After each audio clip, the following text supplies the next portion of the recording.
ETF index mutual funds నేర్చుకుని stock మార్కెట్లో రాణించాలనుకుంటున్నారా? వెంటనే ఈ నెంబర్కి కాల్ చేయండి.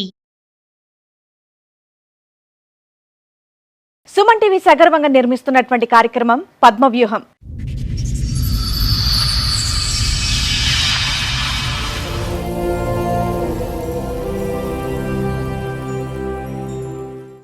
లో ఆమె intermediate first year 3 subjects fail అయ్యి వస్తే ఇంటర్మీడియట్ సెకండ్ ఇయర్ నేనే చదివించాను మా విలేజ్లో.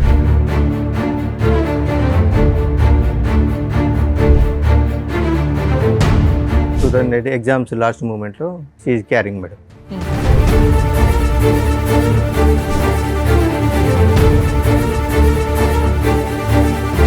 వెళ్ళే 2 సంవత్సరాల దగ్గరికి వస్తుంది.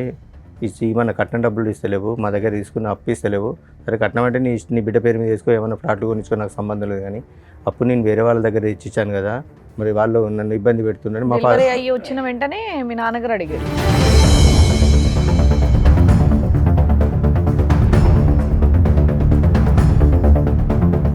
ఎఫ్ఐఆర్ చేసేమంటే మదన్ మీద, నా మీద, డాడీ మీద వేశారు. అంటే ఇంకా మా 5 మెంబర్స్తో పాటు అదనంగా ఒక 10 మెంబర్స్ మీద కేసు రాశారు.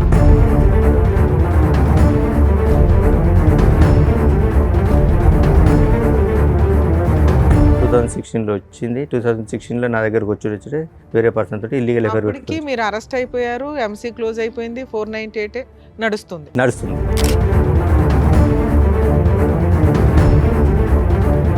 వచ్చిన 2 డేస్కే సమ్ మెసేజ్లు చూసినా మేడం. ఏంటి బేబీ నన్ను వదిలిపెట్టిపోతావా నువ్వు,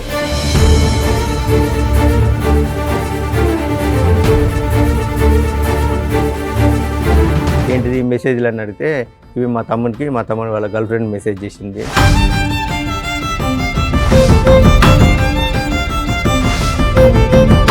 ఎంతకాలం ఉన్నారండి ఆవిడతో పాటు? 2016 వచ్చింది, ఎంతకాలం ఉన్నారు? మళ్ళీ 17లో క్యారింగ్ వెళ్ళిపోయింది.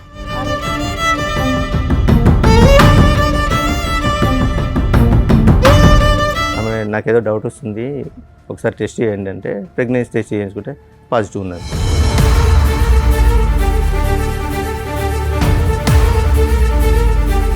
హైదరాబాద్ ఉంటేనే నేను వస్తా అంటే హైదరాబాద్ షిఫ్ట్ అయ్యాం. హైదరాబాద్ షిఫ్ట్ అయినాక ఒక 2.5 months తర్వాత మళ్ళీ కన్సీవ్.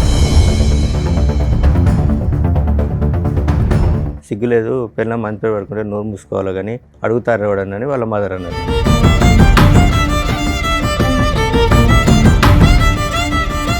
ప్రెగ్నెన్సీ మీదు కాదు అని తెలిసిన తర్వాత కూడా ఉన్నది.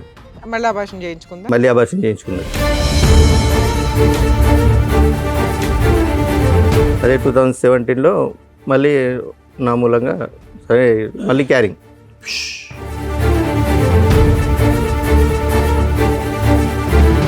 ఇవేమీ అడగకుండా ప్రశ్నించకుండా ఆవిడతో కాపురం చేసి మీరు మళ్ళీ ఆవిడని ప్రెగ్నెంట్ చేశారు. నాకు ప్రాణ భయం ఉన్నది, నన్ను వెళ్తే చంపేశారు. మళ్ళీ సేమ్ రిపీట్.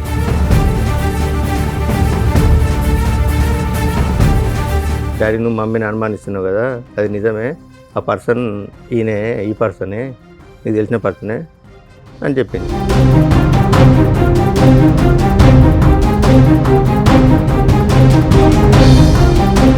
నేను ఒక ఆడపిల్లని, ఆ అమ్మాయి ఒక ఆడపిల్ల, ఫస్ట్ నుంచి బాధలు పడుతూనే ఉంది. అంటే వీళ్ళ పేరెంట్స్ ఆ అమ్మాయి ఆమెను ఈయన కలిసి ఫస్ట్ నుంచి ఇబ్బంది పెడుతూనే ఉన్నది.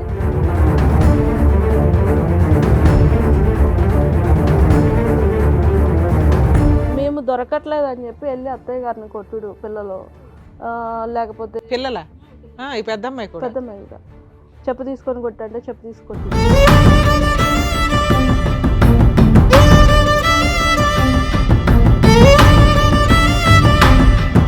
14 సంవత్సరాల పాటు వీళ్ళు కొట్టుకుంటూనే ఉన్నారు. పెళ్లి చేసుకుని పట్టుమని 1-2 సంవత్సరాలు కూడా హ్యాపీగా లేరు, కొట్టుకుంటూనే ఉన్నారు. వీళ్ళిద్దరి యొక్క డైనమిక్స్ ఎప్పుడూ కూడా బ్యాలెన్స్డ్గా లేదు.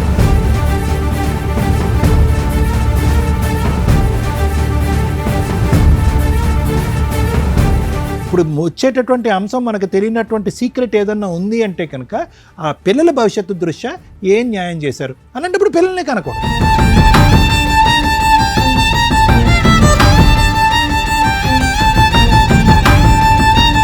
నిజంగా వీళ్ళిద్దరూ చాలా పాపం మూట కట్టుకున్నారు. వరస్ట్ ఆఫ్ వరస్ట్ తల్లిదండ్రులు ఏంటి అంటే ఈ రకంగా పిల్లల్ని ఫుట్బాల్ ఆడుకుంటున్నట్లు ఆడుకుంటుంటే నరకం కనిపిస్తుంది పిల్లలకి. దీని గురించి ప్రతి ఫ్యామిలీ కోర్ట్ జడ్జి సఫర్ అవుతారు.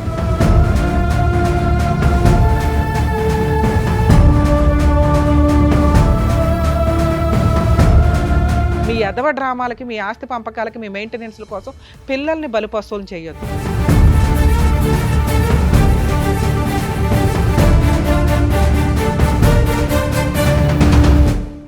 ఈ కార్యక్రమంలో మనతో పాటు ఉన్నారు ప్రముఖ హైకోర్టు అడ్వకేట్ రమ్యాకుల గారు. నమస్తే మేడం. ప్రముఖ సైకియాట్రిస్ట్ డాక్టర్ కళ్యాణ్ చక్రవర్తి గారు. నమస్తే సార్. ప్లీజ్ కూర్చోండి. కూర్చోండి సార్. మేడం, నవీన్ కుమార్ గారు ఆయన ఇష్యూ చెప్పుకోవడానికి ఇక్కడ వరకు వచ్చారు. సో ఆయన ప్రాబ్లం ఏంటనేది కనుక్కొని చెప్తారు. నమస్కారం అండి. నమస్కారం మేడం. సార్ ఎక్కడి నుంచి వస్తున్నారండి? Jangaon district madam. చెప్పండి సార్, ఇక్కడి వరకు రావడానికి కారణం ఏంటి? అంటే నాకు ఒక ఫ్యామిలీ ఇష్యూ ఉంది మేడం, దాని గురించి వచ్చాను. చెప్పండి సార్. నా పేరు నవీన్ కుమార్ మేడం, మాది జనగామ డిస్ట్రిక్ట్. నాకు 2008లో మ్యారేజ్ అయింది. మ్యారేజ్ అయిన తర్వాత ఒక 1 year మా కాపురం సజావుగా జరిగింది. 2008లో 2008లో అయింది. లవ్ మ్యారేజ్ అరేంజ్ అండి? Love come arrange. ఓకే. మా రిలేటివ్స్, మా అత్త కూతురి. ఓకే. మా అత్తయ్య కూతురి లవ్ కమ్ అరేంజ్డ్ మ్యారేజ్ జరిగింది. 2008లో ఆమె intermediate first year 3 subjects fail అయ్యి వస్తే ఇంటర్మీడియట్ సెకండ్ ఇయర్ నేనే చదివించాను మా విలేజ్లో. ఓకే. 2000 పెళ్లి టైంకి ఆ అమ్మాయి మేజరా మైనరా? మేజరే మేడం.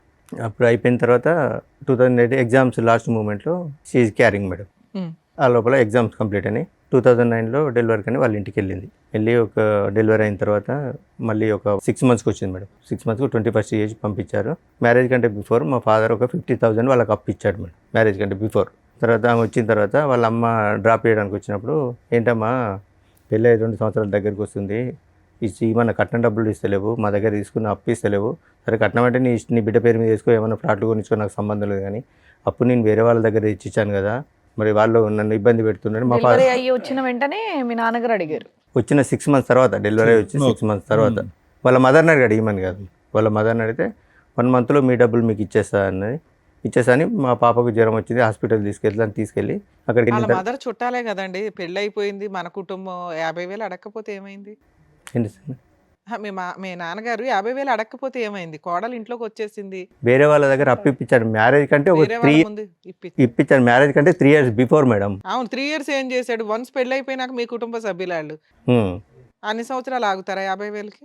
అడిగేసరికి నాకు ప్రాణభయం ఉన్నది, నేను కాపురానికి రాను అని మీ ఆవిడ అందా? ఆవిడ అన్నది. 2011లో నేను పాపను చూడడానికి వెళ్ళిన. ఎన్నిసార్లు పెద్ద మనుషులు తీసుకొని వెళ్ళినా నేను రాను, కాపురం చేయను, నాకు ప్రాణభయం ఉన్నది, వాళ్ళు నన్ను బాగా టార్చర్ పెడతారు అని 2011లో నేను మా పాపను చూడడానికి వెళ్ళిన. పాపను ఎప్పుడు చూడడానికి విడిపోయారు? 2008లో మ్యారేజ్ అయింది మేడం. 9లో విడిపోయారా? 10లో విడిపోయిందా? వాళ్ళ 10లో మేడం. 10లో 10లో వాళ్ళ ఇంటికి వెళ్ళిపోయింది. వెళ్ళిపోయి నాకు ప్రాణభయం ఉన్నది, నేను రాను అంటే 2011లో నేను పాపను చూడడానికి వెళ్ళాను. వాళ్ళ ఇంటికి కూడా వెళ్ళాను, వాళ్ళ ఇంటి పక్క వాళ్ళ ఇంటికి వెళ్ళి పాపను చూస్తే ఎందుకు వచ్చావు నువ్వు అని వాళ్ళమ్మ దౌర్జన్యం చేసింది. దౌర్జన్యం చేస్తే నేను 50,000 గురించే లేదు, పాపను చూడడానికి కుటుంబ తగాద అయిపోయింది. ఇంకా విడిపోవడానికి రీజన్ 50,000 గురించే విడిపోయినాం మేడం. అంటే ఆమె రీజన్ అయితే అది 50,000 అడుగుతారనే ఉద్దేశంతో 2011లో కేసు పెట్టింది. పోయి 498 కేసు పెట్టింది నా మీద, తమ్ముని మీద. మా తమ్ముడు అప్పుడు తమ్ముడు చెల్లె భద్రాచలం దగ్గర బీటెక్ చేస్తున్నారు. తమ్ముని మీద, నా మీద, చెల్లె మీద. చదువుకున్నారు సార్ నవీన్ గారు? సార్ మీరేం చదువుకున్నారు? డిఎంఎల్టీ చేసింది సార్. ల్యాబ్ టెక్నీషియన్ ఉందా? అక్కడ ఉందా ల్యాబ్? ఉందా ఊర్లో? ఉన్నా సార్. ఇప్పుడు నడిపిస్తున్నారా? లేదు సార్.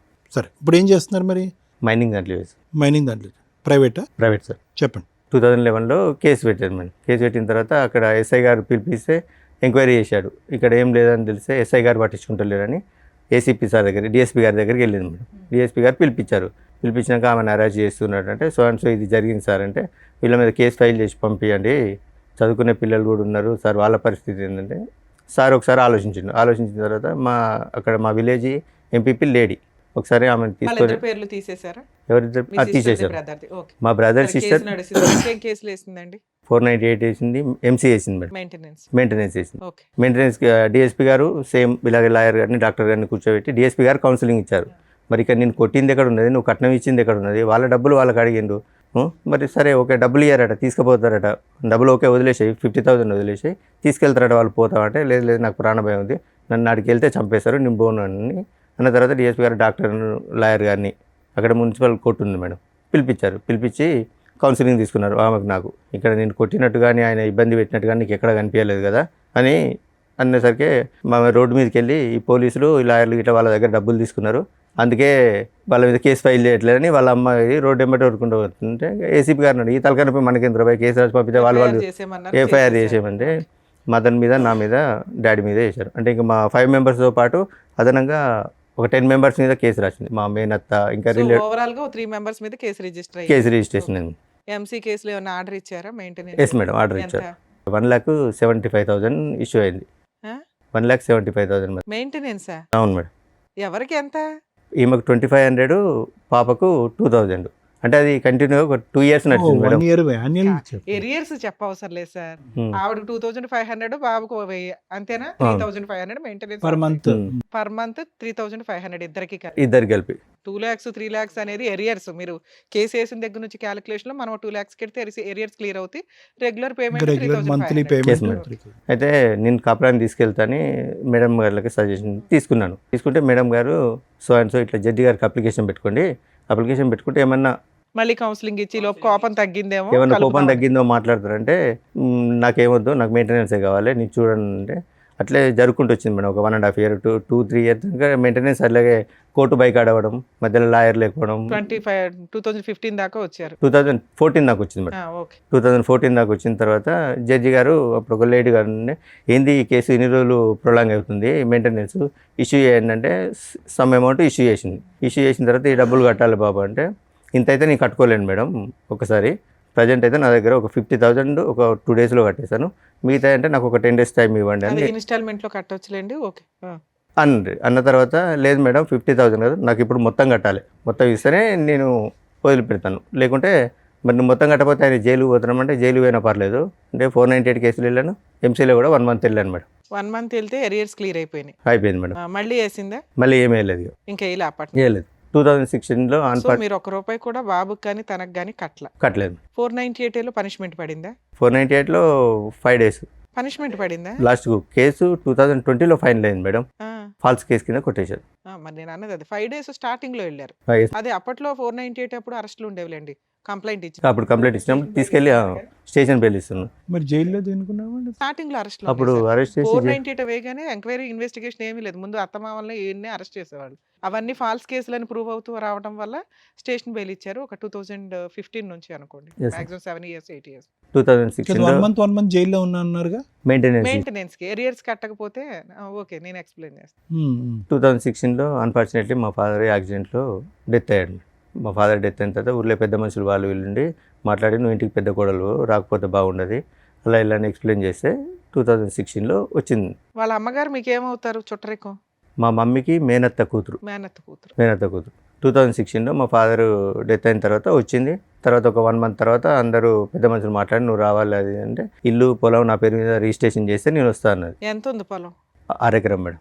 6 ఎకరం. 6 ఎకరం. మీరు ఎంతమంది? ఇద్దరు మీ మేడం. బ్రదర్ ఒక ఉన్నాడు, బ్రదర్, మీరున్నారు, సిస్టర్ సిస్టర్ ఉంది, ఉంది, అమ్మ ఉంది. అమ్మ ఉంది. ఓకే. అయితే చేయాలంటే మామూలుగా ఏమనంటే మా బ్రదర్ ఉండి మీ కాపురం బాగుంటుందంటే అది కూడా నేను ఇచ్చేస్తాను, నా పాలకు వచ్చే 11 గుంటలు, మా తమ్ముడు government job madam, central government, ఆ 11 గుంటలు కూడా నేను ఇస్తా, నాకు ఇబ్బంది ఏం లేదు అంటే 2016లో వచ్చింది. వచ్చిందా? వచ్చింది 2016లో వచ్చింది. 2016లో నా దగ్గరకు వచ్చి వేరే పర్సన్ తోటి ఇల్లీగల్ ఎఫైర్ అప్పటికి పెట్టుకుంది. మీరు అరెస్ట్ అయిపోయారు, ఎంసీ క్లోజ్ అయిపోయింది, 498 నడుస్తుంది. 2016లో నా దగ్గరకు వచ్చింది. వచ్చిన 2 daysకే సమ్ మెసేజ్లు చూసినా మేడం. ఏంటి బేబీ నన్ను వదిలిపెట్టిపోతావా నువ్వు, వాడి దగ్గరికి మళ్ళీ ఎందుకు వెళ్ళావు అని మెసేజ్ చూశాను. ఏంటిది ఈ మెసేజ్లు అని అడిగితే ఇవి మా తమ్ముడు వాళ్ళ గర్ల్ ఫ్రెండ్ మెసేజ్ చేసింది. 11లో విడిపోయిన మీరు 16లో కలిసారు మరి. Yes madam. అప్పటికి కూడా నేనేమలే 16లో అలా ఇక నేను అప్పుడు నాకు ఈమె పోయిన ఆవేశంలో కొద్దిగా డ్రింక్ అలవాటైంది మేడం. 2011లో నాకు డ్రింక్ అలవాటైంది, బాగా డ్రింక్ చేస్తుంది. తర్వాత 2016 ఈమె వచ్చిన తర్వాత మొత్తం అన్ని స్టాప్ చేశాను. ఓకే. స్టాప్ చేసి అక్కడ విలేజ్లోనే ఉన్నాం మేడం. ఆ నియర్ బైలో ఒక సిటీ ఉంటుంది, అక్కడికి నేను 15 kilometers నేను జాబ్కి వెళ్ళి వచ్చాను. ఆమె ఇంటి దగ్గర ఉన్నది, పాప అక్కడ చదువుకునేది. సో ఇక నేను డ్యూటీ నుంచి వచ్చేసరికి ఇంట్లో మమ్మీ వాళ్ళతో ఏదో రకమైన గొడవ, ఏదో రకంగా అది గొడవ పెట్టుకొని ఎంతకాలం ఉన్నారండి ఆవిడతో పాటు? 2016 వచ్చింది, ఎంతకాలం ఉన్నారు? మళ్ళీ 17లో క్యారింగ్ వెళ్ళిపోయింది. అరే క్యారింగ్ లో వెళ్ళిపోయింది. ఎస్. 2000 మెసేజ్లు రావడం ఇది అంటే మా తమ్ముడు అది మీకు ఇది అని. వచ్చిన 2 రోజులకే తెలిస్తే ఆ అమ్మాయితో ప్రెగ్నెన్సీ ఎందుకు తీసుకొచ్చారు? ఏంటి మేడం వచ్చిన 2 daysకే తెలిసింది ఆ అమ్మాయి క్యారెక్టర్ ఏంటి అని. మళ్ళీ ప్రెగ్నెన్సీలు నాకేం కన్ఫర్మ్ అయింది. అది ఆ ఫోను ఇన్ని రోజులు వాళ్ళ బ్రదర్ వాడిండు, తర్వాత ఈమెకి ఇచ్చాడు మేడం. ఇచ్చిన తర్వాత మా బ్రదర్ వాడిండు అంటే మా పాప కూడా అన్నది ఇది మా మామయ్య వాడిండు ఇన్ని రోజులు అంటే వాళ్ళ గర్ల్ ఫ్రెండ్ చేసిందంటే అవును కావచ్చు అని నమ్మేశాను. అదే నిజమై ఉండొచ్చుగా. ఏంటి సార్ వాళ్ళ బ్రదర్ కమ్యూనికేషన్ ఏమో అది ఈ అమ్మాయి ఫోన్ లో మీకు దొరికింది కాదా? అందుకే నేను ఏం అడగలేదు మీరేం మేడం. తర్వాత ఏమన్నా తెలిసిందా ఆ అమ్మాయికి? తర్వాత అలాగే ఊకే చిన్న చిన్న గొడవలు పెట్టుకొని నాతో గొడవ పెట్టుకొని వాళ్ళ అమ్మ వాళ్ళ ఇంటికి వెళ్ళిపోయింది. నేను హైదరాబాద్లో ఉంటాను, నీతో కాపురం చేస్తా అంటే పెద్ద మనుషుల సమక్షంలో మాట్లాడి హైదరాబాద్కి వచ్చేసాం మేడం. మళ్ళీ మళ్ళీ ఆవిడ చెప్పినట్టు వాళ్ళు వింటున్నారా మీరు? హైదరాబాద్కి వచ్చేసాను. హైదరాబాద్కి వచ్చిన 3 మంత్స్కి నా ప్రమేయం లేకుండా మళ్ళీ ప్రెగ్నెంట్ అయింది. అప్పటికి 2 పిల్లలు మీకు. లేదు మేడం, ఒకతే పాప ఉంది. పెద్ద పాప ఒకతే ఉంది. రెండోసారి ప్రెగ్నెన్సీ అప్పుడు వెళ్ళిపోయింది కదా. రెండోసారి ప్రెగ్నెన్సీ కాదు, గొడవ పెట్టుకొని వెళ్ళింది మేడం. మీరు అన్నారు కదా మళ్ళీ ప్రెగ్నెన్సీ వచ్చిందని. ప్రెగ్నెన్సీ వచ్చింది మేడం. 2017లో ప్రెగ్నెన్సీ 2016లో వచ్చింది. నా దగ్గరకు వచ్చినప్పుడే ప్రెగ్నెన్సీ వచ్చింది, తీయించుకున్నది. అది చెప్పాలి, స్కిప్ చేసి చెప్పలేదు మీరు. మేము ఆల్రెడీ బాబు పుట్టేశాడు అనుకున్నాం మేము. లేదు ప్రెగ్నెన్సీ తీసేయించుకున్నది మేడం. ఏది ఇంటికి వెళ్ళి అలిగి ఇంటికి వెళ్ళింది. అలాగే ఇంటికి ఏం వెళ్ళలేదు. నాకు అప్పుడు బ్యాక్ పెయిన్ వస్తుంది, మా అమ్మ వాళ్ళ ఇంటికి వెళ్ళి 4 రోజులు రెస్ట్ తీసుకొని వస్తాను అబార్షన్ చేసుకొని వచ్చింది. కన్సీవ్ అయింది వెళ్ళిందని అన్నారు ఇందాక, అప్పుడు మేము కన్ఫ్యూజ్ అయ్యా. సర్లేండి. ఓకే. కన్సీవ్ వెళ్ళింది, అబార్షన్ చేసుకొని వచ్చింది. ఓవర్ బ్లీడింగ్ అవుతుందని ఇంట్లో పడుకున్నది. ఏమైందని నేను ఒక 2-3 హాస్పిటల్ తిప్పిన తర్వాత ఒక డాక్టర్ నుండి చెప్పారు, ఆమె నాకేదో డౌట్ వస్తుంది, ఒకసారి టెస్ట్ చేయండి అంటే ప్రెగ్నెన్సీ టెస్ట్ చేయించుకుంటే పాజిటివ్ ఉన్నది. సారీ, నా తప్పైంది, అన్వాంటెడ్ ట్యాబ్లెట్ వేసుకున్నాను నేనని చెప్పింది. సరే, నా విషయం కూడా ఎవరికి చెప్పలేదు. సరే, ఇప్పుడే వద్దు పిల్లలు అనుకుంటాను అన్నదని సైలెంట్గా వదిలేశాను. ఇక చిన్న చీటింగ్ మాటికి నేను ఆఫీస్కి వచ్చేసరికి మా మమ్మీతో మా మరదలతో, అప్పుడు తమ్ముడు మేము కలిసే ఉండేది మేడం. చిన్న గొడవలు పెట్టుకునేది. చిన్న గొడవలు పెట్టుకున్నాక హైదరాబాద్ గొడవ పెట్టుకుని వాళ్ళ అమ్మోళ్ళ ఇంటికి వెళ్ళింది. హైదరాబాద్ ఉంటానే నేను వస్తా అంటే హైదరాబాద్ షిఫ్ట్ అయ్యాం. హైదరాబాద్ షిఫ్ట్ అయినాక ఒక 2.5 months తర్వాత మళ్ళీ కన్సీవ్. మరి అడిగాను, ఏంటిది, నేను కనీసం నీ దగ్గర కూడా రాలే, కన్సీవ్ ఎందుకు అయిందంటే కావాలని గొడవ పెట్టుకుని ఆ రోజు రాత్రి వాళ్ళ అమ్మ వాళ్ళు ఒక 300 kilometers దూరంలో ఉంటారు. ఆ నైట్ ఫోన్ చేసి తెల్లారి 5 o'clock రప్పించింది. ఏంటి మా అమ్మాయికి నీకు గొడవ అయిందట, ఏంటిది అంటే ఇది ముచ్చటంటే సిగ్గులేదు, పిల్లలు మంత్రి పడుకుంటే నోరు మూసుకోవాలి కానీ అడుగుతారు ఎవడని వాళ్ళ మదర్ అన్నారు. ఈ విషయం వాళ్ళకి 2017లో తెలుసు. 2017లో తెలుసు. ఆ ప్రెగ్నెన్సీ తోటి అలాగే కంటిన్యూ ఉన్నది. వాళ్ళ ఇంట్లో మగపిల్లాడు ఉన్నాడు కదా, మీ బామ్మరిది ఎవరు ఉన్నాడు. అతనికి తెలుసా ఈ పంచాయతీ? ఇల్లీగల్ అఫేర్ ఉన్నది, అది తమ్మునికి తెలియదు మేడం. వాళ్ళ తమ్మునికి 2021లో చెప్పాను నేను. చెప్పిన తర్వాత కూడా జస్ట్ ఇప్పటికి కూడా సరే 17లో అక్రమ సంబంధం వెళ్ళిపోయిందా? అడిగితే వెళ్ళిపోలే మేడం. ఉన్నది చిన్న గొడవ పెట్టుకుంటా, అది కూడా అబార్షన్. ప్రెగ్నెన్సీ మీదు కాదు అని తెలిసిన తర్వాత కూడా ఉందా? ఉన్నది. మళ్ళీ అబార్షన్ చేయించుకున్నది. మీరు అయినా కంటిన్యూ అయ్యాను. ఇక ఊర్లో తెలిస్తే పర్వతం. మా ఫాదర్ ఒక private school teacher madam. So అంటే కొంచెం పొలిటికల్గా తిరిగేది. మా మదర్ అంగన్వాడీ టీచర్. సొసైటీ వెళ్తే పరుగు పోతాను, నేను కూడా సైలెంట్ ఊరుకున్నాను. అదే 2017లో మళ్ళీ నా మూలంగా సరే మళ్ళీ క్యారింగ్ అది అలాగే ఉన్నది. చిన్న మీతో అయినటువంటి ఫస్ట్ ప్రెగ్నెన్సీ ఆవిడ ఎందుకు తీయించుకుందండి? ఎందుకు తీపించేసుకుంది ఆవిడ? ఇప్పుడే పిల్లలు వద్దనుకున్నా అని చెప్తుంది సార్. ఓకే. సో ఇప్పుడు మనకి లెక్క కరెక్ట్గా ఉండాలంటే మీతో జరిగినటువంటి ఒక ప్రెగ్నెన్సీ తీపించేసుకుంది, వాడెవరితోనో మీరు చెప్తున్నట్టుగా జరిగిన ప్రెగ్నెన్సీ ఒకటి తీపించేసుకుంది. ఇవేమీ అడగకుండా ప్రశ్నించకుండా ఆవిడతో కాపురం చేసి మీరు మళ్ళీ ఆవిడని ప్రెగ్నెంట్ చేశారు. ఈ ప్రెగ్నెన్సీ ఉంచుకున్నది అమ్మాయి. ఈ ప్రెగ్నెన్సీ ఉంచుకున్నది. గొడవ పెట్టుకొని వాళ్ళ అమ్మోళ్ళ ఇంటికి వెళ్ళిపోయింది 2017లో. 2018లో పాప పుట్టినప్పుడు నాకు కాల్ చేసింది. పాప పుట్టిందని కాల్ చేస్తే నేను వెళ్ళి చూసి వచ్చాను. ఇక అప్పటి నుంచి మళ్ళీ రాలేదు మేడం. ఎన్నిసార్లు పెద్ద మనుషులు. ఇప్పుడు ఇన్ని అప్స్ అండ్ డౌన్స్ అయిన తర్వాత మీరు కాన్ఫిడెంటా అంటే ఆవిడ ప్రెగ్నెన్సీ గురించి ఈసారి? కానీ అతని పిక్చర్ నుంచి డిసపియర్ అయిపోయాడు ఆ వ్యక్తి? లేదు మేడం. సరే, ఒక అక్రమ సంబంధం అన్నారు కదా, అతను ఇంకా కంటిన్యూ అవుతున్నాడు మేడం. నా స్టిల్ ఇప్పటికి కూడా ప్రెగ్నెన్సీ మీరే అని మీరు అనుకుంటున్నారా?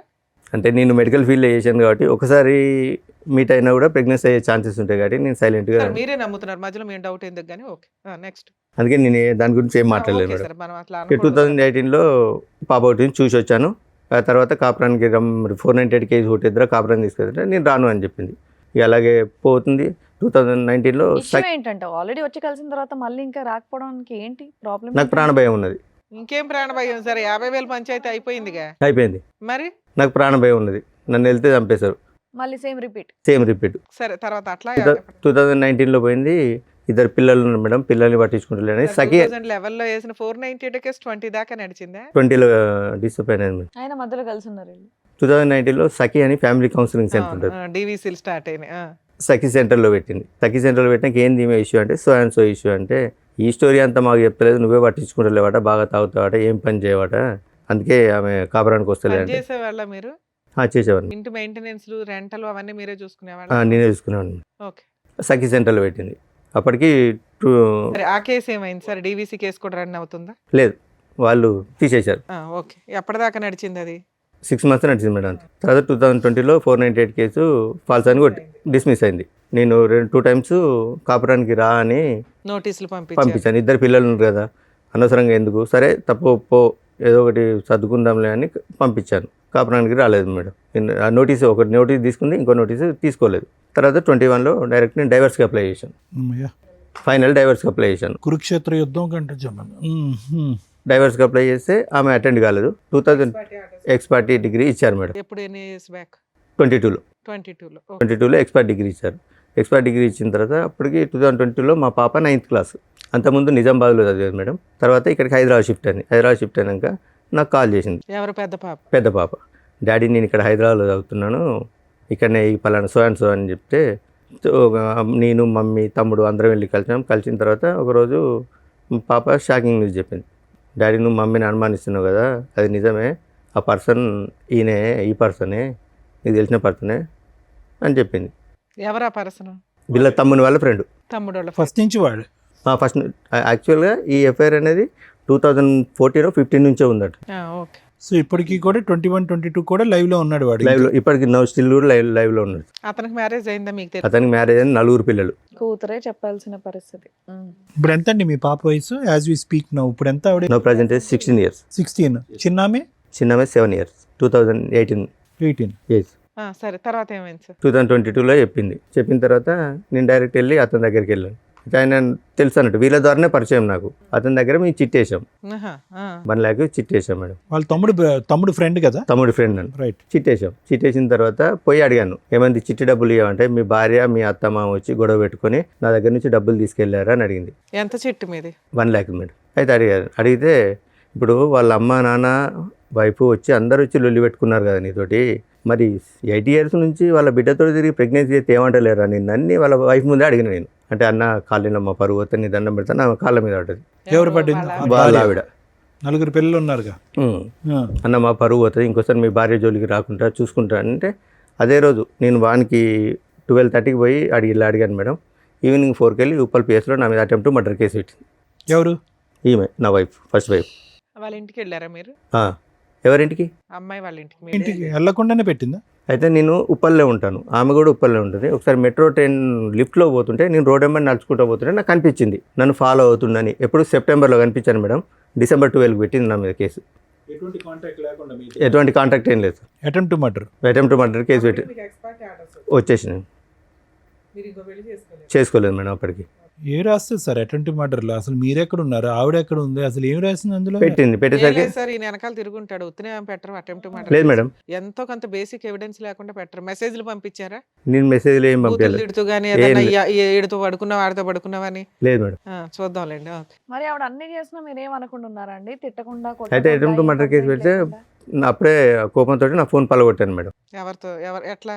కిందేసి కొట్టాను నా ఫోన్, ఇంటి రూమ్లో కిందేసి కొట్టాను. ఏదో టెన్షన్ మీద కిందేసి కొట్టాను. మా తమ్మునికి కాల్ చేశారు, మా తమ్ముడికి మా అమ్మకి కాల్ చేశారు. ఎవరు? ఎస్ఐ, ఉప్పల్ పిఎస్ నుంచి ఎస్ఐ గారు ఫోన్ చేశారు. పోలీస్ స్టేషన్లో ఫోన్ పగలగొట్టారా? లేదు బయట ఇంటికాడ.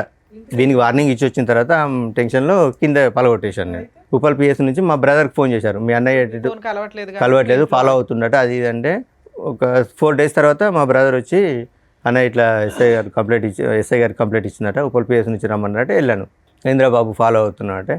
ఫాలో అవ్వడం ఏం లేదు సార్, ఇది సో జరిగిన స్టోరీ సార్. నేను ఈమె ఒక పర్సన్తో తిరుగుతాను, అతనికి ఎందుకు తిరుగుతున్నావని నేను అతనికి వార్నింగ్ ఇస్తే వచ్చి అటెంప్ట్ టు మర్డర్ కేసు పెట్టిందంటే నువ్వు ఎక్కడ ఉంటావు అన్నాడు. ఇక్కడ ఉప్పల్నే ఉంటాడు, నువ్వు అర్జెంట్గా ఫస్ట్ అయితే మా బ్రదర్ని మా అన్నయ్య ఇక్కడ కాలేదు మేడం. మరి అదే కంప్లైంట్ ఎవడమన్నా ఏదన్నా ఇవ్వచ్చు.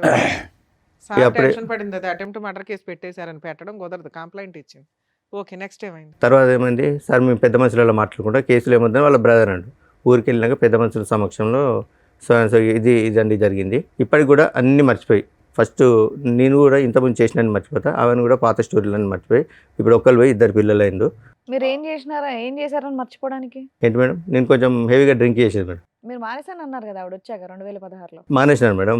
మానేసినా కూడా ఇప్పుడు అదే చెప్పుకొని తిరుగుతుంది. ఇంకా పెద్ద మనుషులలో అదే చెప్పుకొని తిరుగుతాడు, డ్రింక్ చేస్తాడు, ఏ పని చేయడు అని అదే చెప్పుకుంటే తిరుగుతుంది మేడం. అదే నేను చెప్పిన తర్వాత ఏమమ్మా మరి కాపురాన్ని తీసుకెళ్తారటంటే నేను పోను, వాడు చచ్చిన కిందికి వెళ్ళక వాడు నాకు శవంతో సమానం, నేను మాతో కాపురం చేయను అని చెప్పింది. ఎక్స్పర్ట్ ఆర్డర్స్ ఛాలెంజ్ చేసింది ఆ అమ్మాయి?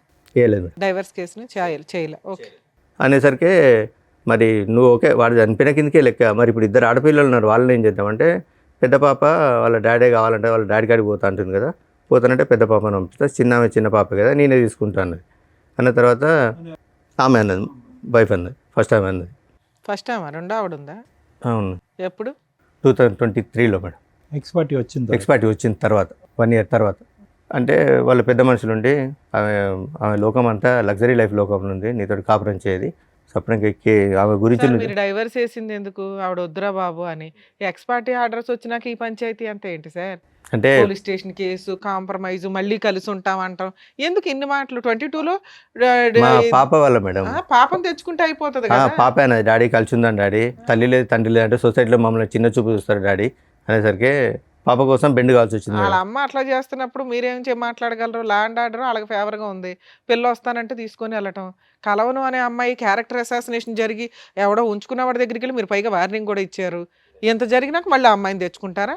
ఇవే బ్లూ డ్రమ్ములు ఇవి అవి వీటికే మీరు వాళ్ళని చంపుతారు, వాళ్ళని వీళ్ళు చంపడం, ఎమోషన్స్లో జరిగే వ్యవహారాలు తప్ప క్రైమ్ జరగడానికి ఎక్కువ అవకాశాలు ఉంటాయి. ఇలాంటివి నమ్మసక్యంగా ఉండవు. ఓకే, తర్వాత 2023లో ఇంకో మ్యారేజ్ చేసుకున్నాను madam. Love marriage, arrange marriage? అది అరేంజ్ మ్యారేజ్. ఎలా వచ్చింది సార్ సంబంధం? ఏంటి మేడం? సంబంధం ఎలా వచ్చింది? FBలో చూసిన తర్వాత వాళ్ళ అమ్మ వాళ్ళు మా ఇంటికి వచ్చారు. ఆవిడ మేము ఫస్ట్ మ్యారేజా సెకండ్ మ్యారేజ్? ఆవిడ సెకండ్ మ్యారేజ్ మేడం. మీకు మ్యారేజ్ 2 years అవుతుంది. Yes madam. ఇక్కడ ఏమైనా పిల్లలు ఉన్నారా? ఇక్కడ ఏం లేదు మేడం. ఆవిడేం చేస్తారు సెకండ్ వైఫ్? ఏం లేదు, హౌస్ వైఫ్ మేడం. మీరేం చేస్తున్నారు ఇప్పుడు? నేను మైనింగ్ డిపార్ట్మెంట్లో ఎంత వస్తుంది? 16 నుంచి 18 వస్తుంది. సరిపోతుందా మరి? మీరు ఎంత ఇల్లు నడుపుకోవడానికి 16,000 ఈ రోజుల్లో 15,000 ఏమోలక సార్. ఎందుకంటే అడ్జస్ట్ చేసుకుంటున్నాను అందుకే మేడం. కదా అమ్మాయి చెప్పేది, ఏం సంపాదించడం రెంటకి అయిపోతాయి ఇవన్నీ. కాదు మేడం, ఇతను డిఎంఎల్టీ చేశాడు, ఏం చేసినా కూడా మినిమం ల్యాబ్ టెక్నీషియన్ మీకు వస్తుంది కదా. అంటే ఎక్కడ కూడా నన్ను సరిగా జాబ్ చేసుకుని లేదు మేడం. ఎవరు చేయనివ్వలేదండి. ఇక్కడ మీ ఆవిడ చేసిన హరాస్మెంట్ ఏమీ లేదు. ఆవిడ ఏదో అక్రమ సంబంధం పెట్టుకుంది తప్ప మిమ్మల్ని ఏమీ చేసింది లేదు. ఆవిడ అలిగి వెళ్ళిపోతుంది. ఓ కేసులు పక్కన. మేడం, ఈ 498 ఏదో ఒకటి కేసులు పెట్టడం వల్ల మాట్లాడతా అసలు ఇప్పుడు ఎందుకు వచ్చారు? ఆల్రెడీ సెకండ్ మ్యారేజ్ అయిపోయింది, మీ లైఫ్ అయిపోయింది, హ్యాపీగానే ఉంటున్నారు. సెకండ్ మ్యారేజ్ చేసుకున్నాను. ఎవరికెవరో ఇన్ఫర్మేషన్ ఇచ్చారు మేడం. 2024లో నేను నా భర్తతో కాపురం చేస్తాను, పెద్ద మనుషుల దగ్గరికి వచ్చింది. ఓకే. పెద్ద మనుషుల దగ్గరికి వస్తే నేను చెప్పాను ఆమెకు నాకు డైవర్స్ అయింది, ఆమె గురించి ఏది మాట్లాడాలనుకున్నా నేను లీగల్ నేర్చుకుంటా, మిగతా ఇంకేదన్నా ఉంటే చెప్పండి అంటే మధ్యలో మీ అమ్మాయి కల్పించుకోలేదా నాన్న కలిసిపోండి అని? లేదేం కల్పించు ఓకే. అమ్మాయిని కల్పించుకోలేదు మేడం. ఇవి వచ్చారు, మేము మాట్లాడేది ఏం లేదంటే ఒక 1 hour ఉన్నారు. 1 hour తర్వాత వచ్చి ఇంటి తలుపులు తాళాలని వాళ్ళకి చైర్లు సామాన్ అంతా బయటేసి ఇప్పుడు మాట్లాడి మేము ఇంట్లోనే ఉంటాం, ఇప్పుడు నేను ఇంట్లోనే ఉంటా. అది రెంటెడ్ హౌసేగా? లేదు మేడం, అక్కడ మా విలేజ్లో మా మదర్ దగ్గర. మా మదర్ ఇప్పటికి దగ్గర కాదు, ఒక్క నిమిషం నవీన్ గారు, ఏం కావాలి ఆ అమ్మాయికి? ఏం కావాలి అసలు? ఏం కావాలి అమ్మాయి? మీకు ఆ అమ్మాయి వద్దు, ఆ అమ్మాయికి మీరు వద్దు. Okay, X party divorce. అసలు డైవర్స్ తీసుకున్న తర్వాత యుద్ధం కొనసాగుతుంది ఏంటండి? అసలు నాకు అర్థం కావట్లేదు. అది నాకు అర్థం కావట్లేదు సార్, ఏమెందుకు అమ్మాయి వస్తుందో. ఇప్పుడు ప్రెసెంట్, ఒక్క నిమిషం, ప్రెసెంట్ ఆ అమ్మాయి ఏ విధంగా మిమ్మల్ని హెరాస్ చేస్తుంది? ఆ అమ్మాయి హెరాస్ చేస్తుందనే కదా మీరు ఇక్కడికి వచ్చి కూర్చున్నారు. మీ ఇద్దరి మధ్యన ఏం గొడవ లేదు కదా? లేదు. ఇప్పుడు మీకు మీ మిస్సెస్ మధ్యన లేదు సార్. ఏ విధంగా ఆ అమ్మాయి మిమ్మల్ని హెరాస్ చేస్తుంది? ఏ రైట్ ఉంది ఆ అమ్మాయి హెరాస్ చేయడానికి?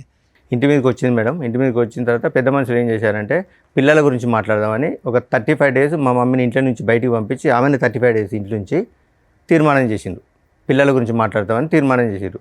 ఆ తీర్మానం చదవకుండా మాతో సైన్ తీసుకొని ఆమె కూడా ఇంట్లో ఉండేటట్టు, ఆమె కూడా ఇంట్లో ఉంటుంది, నీకు నచ్చినప్పుడు వచ్చి కాపురం చేయండి. ఉయ్, జడ్జిల కంటే మీ ఊరు పెద్ద మనుషులు ఉయ్యో గొప్ప. బాబు, డైవర్స్ అయిన తర్వాత అంటే ఏం నేను సార్ కోర్టు ఇది? నుంచి ఇట్లా నాకు విడాకులు వచ్చినాయంటే ఆ లాయర్లు ఎవరిని అడిగి ఇచ్చింది, ఆ లాయర్ ఎట్లా నీకు ఎవరిని అడిగి విడాకులకు అప్లై చేసిండు, ఆయన లాయర్ అయినా ఈ క్వశ్చన్ లేచిండు. ఎవరు మీ ఊరు పెద్ద మనుషులు? పెద్ద మనుషులు ఎక్కడున్నారండి? సూపర్ పెద్ద మనుషులు అయితే. ఏ దేశంలో ఉన్నారండి? వీళ్ళు కొత్త కోట ఇక ఆమె పెట్టారు. ఇంట్లో ఉంటుంది, ఆ? అప్పుడప్పుడు వస్తుంది పోతుంది, మా అందరినీ ఇంట్లోకే బయటికి వస్తే గొడవ. సీరియస్లీ? Yes madam. అదే 2025లో మా ఫాదర్ది 10 years చేద్దామని ఊరికి వెళ్ళాం మేడం. ఆ. ఊరికి వెళ్ళినప్పుడు మేము పాపని రాను, అయితే డాడీ మమ్మీ ఫీజు కట్టట్లేదు ఇబ్బంది పెడుతుంది అంటే, సరే నాన్న నేను ఇస్తారా నువ్వు రా అని చెప్తే వస్తాను డాడీ అని. తర్వాత అదే రోజు ఫోన్ చేస్తే మీరు రావట్లేదు డాడీ అన్నది. ఆ రోజు నైట్ వచ్చింది, నైట్ 10:30కి ఇంటికి వచ్చింది మేడం. ఎవరు వచ్చారు? ఫస్ట్ ఆవిడ ఆ, పిల్లల్ని తీసుకొని వచ్చింది నైట్ 10:30కి. నువ్వు ఇప్పుడు ఎందుకు వచ్చావు, అసలు నీకు ఇంట్లో ఏం హక్కు ఉందని వచ్చినావు అంటే, నాకు పెద్ద మనుషులు రాసిస్తే నీ ఇంట్లోనే ఉంటా అంటే, మరి పెద్ద మనుషులు ఏమన్నా. అప్పుడప్పుడు వచ్చి వెళ్తూ ఉంటుందా? అవును. కాదు, వాడు డిసప్పియర్ అయ్యాడా? ఏది మేడం? వాడు గడ్డి పెట్టారు కదా, వాడు వెళ్ళిపోయినట్టేనా పిక్చర్లో? లేదు లేదు, వాడు ఉన్నాడా? ఉన్నాడు స్టిల్. నవంబర్లో కూడా నాకు కనిపించాడు. కాదు, వాడితో ఒక ఉన్నాడా అంటే బతుకున్నాడా అని కాదు సార్. సంబంధం ఉందా? మీ ఆవిడతో సంబంధం ఉందా? సంబంధం ఉందా? చూశాను, ఉన్నాయి సార్. మరి ఏంటి అక్కడ సంబంధం పెట్టుకుని ఇక్కడ పార్ట్ టైం ఏంటి? అసలు ఆవిడ ఎవరు? అంటే ఇప్పుడు- ఫోటో ఒకసారి చూపిరా. అంటే ఇప్పుడు పెద్ద మనుషులు ఏం చేస్తున్నారంటే మా దగ్గరికి న్యాయం కోసం వచ్చింది కదా, మేము ఏదో ఒకటి న్యాయం చేయాలి ఉంటుంది. అసలు మమ్మల్ని నుంచి ఏం సరే, మీ మాట్లాడలేదు. ఊర్లో 2 గ్రూపులు ఉంటాయి.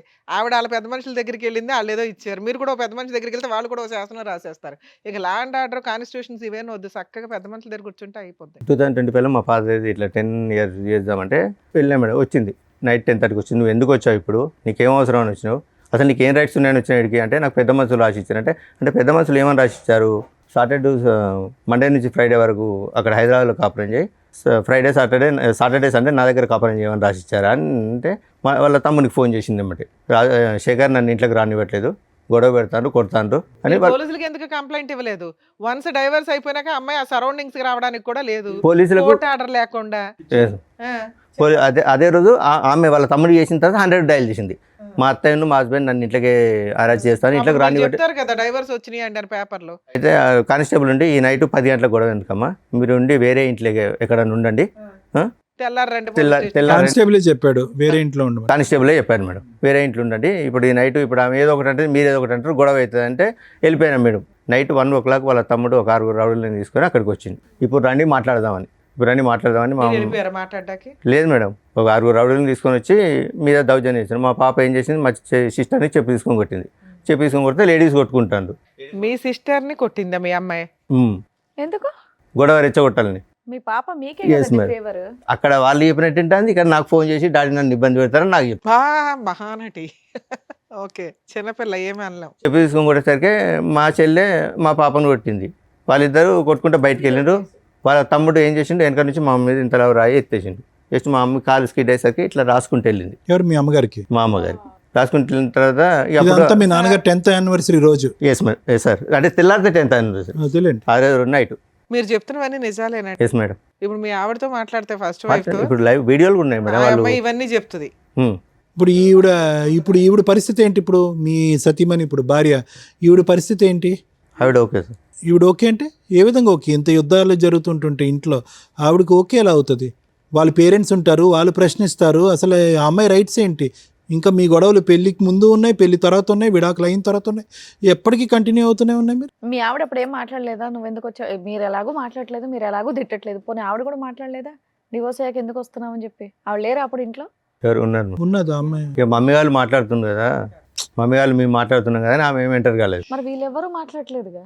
అదే రోజు గొడవ అయిన తర్వాత ఏమైంది? హాస్పిటల్ నెక్స్ట్ డే రండి పోలీస్ కానిస్టేబుల్ అన్నాడు. ఆ కథ ఏమైందో చెప్పండి. స్టేషన్కి వెళ్ళినాం. Very good. స్టేషన్కి వెళ్ళి ఇట్లా కంప్లైంట్ ఇస్తామంటే వాళ్ళు కూడా కంప్లైంట్ తీసుకొని వస్తున్నాడు అండి. ఆ రోజు మా బ్రదర్ ఉన్నాడు, మా మరిది నా మీద చేసిండు, నన్ను కొట్టిండని మా తమ్ముడిని ఇరికించింది. మా తమ్ముడిని మా బాబు మీద కేసు పెట్టింది. కేసు పెట్టేసరికి మీ మీద కూడా కేసు ఫైల్ చేయమంటాను, ఇద్దరి మీద ఎఫ్ఐఆర్ ఫైల్ చేస్తాను ఎస్ఐ గారు అడుగుతారు. మాకు పెద్ద మనుషులు రాసి ఇచ్చారు సార్. పోలీసులు పెద్ద మనుషుల జడ్జిమెంట్లు ఎందుకు ఒబే చేస్తారండి? మీరు డైవర్స్ పేపర్ చూపించాలి కదా. చూపించిన మేడం, చూపించిన పెద్ద మనుషుల లీడర్షిప్ అన్నారా? పెద్ద- ఏ పోలీసులు ఏ పోలీస్ స్టేషన్ చెప్పండి నాకు, ఇప్పుడు మాట్లాడతాను. కొడకన్ల పోలీస్ స్టేషన్ మాట్లాడించండి. ఏఎస్ఐ అన్నాడా?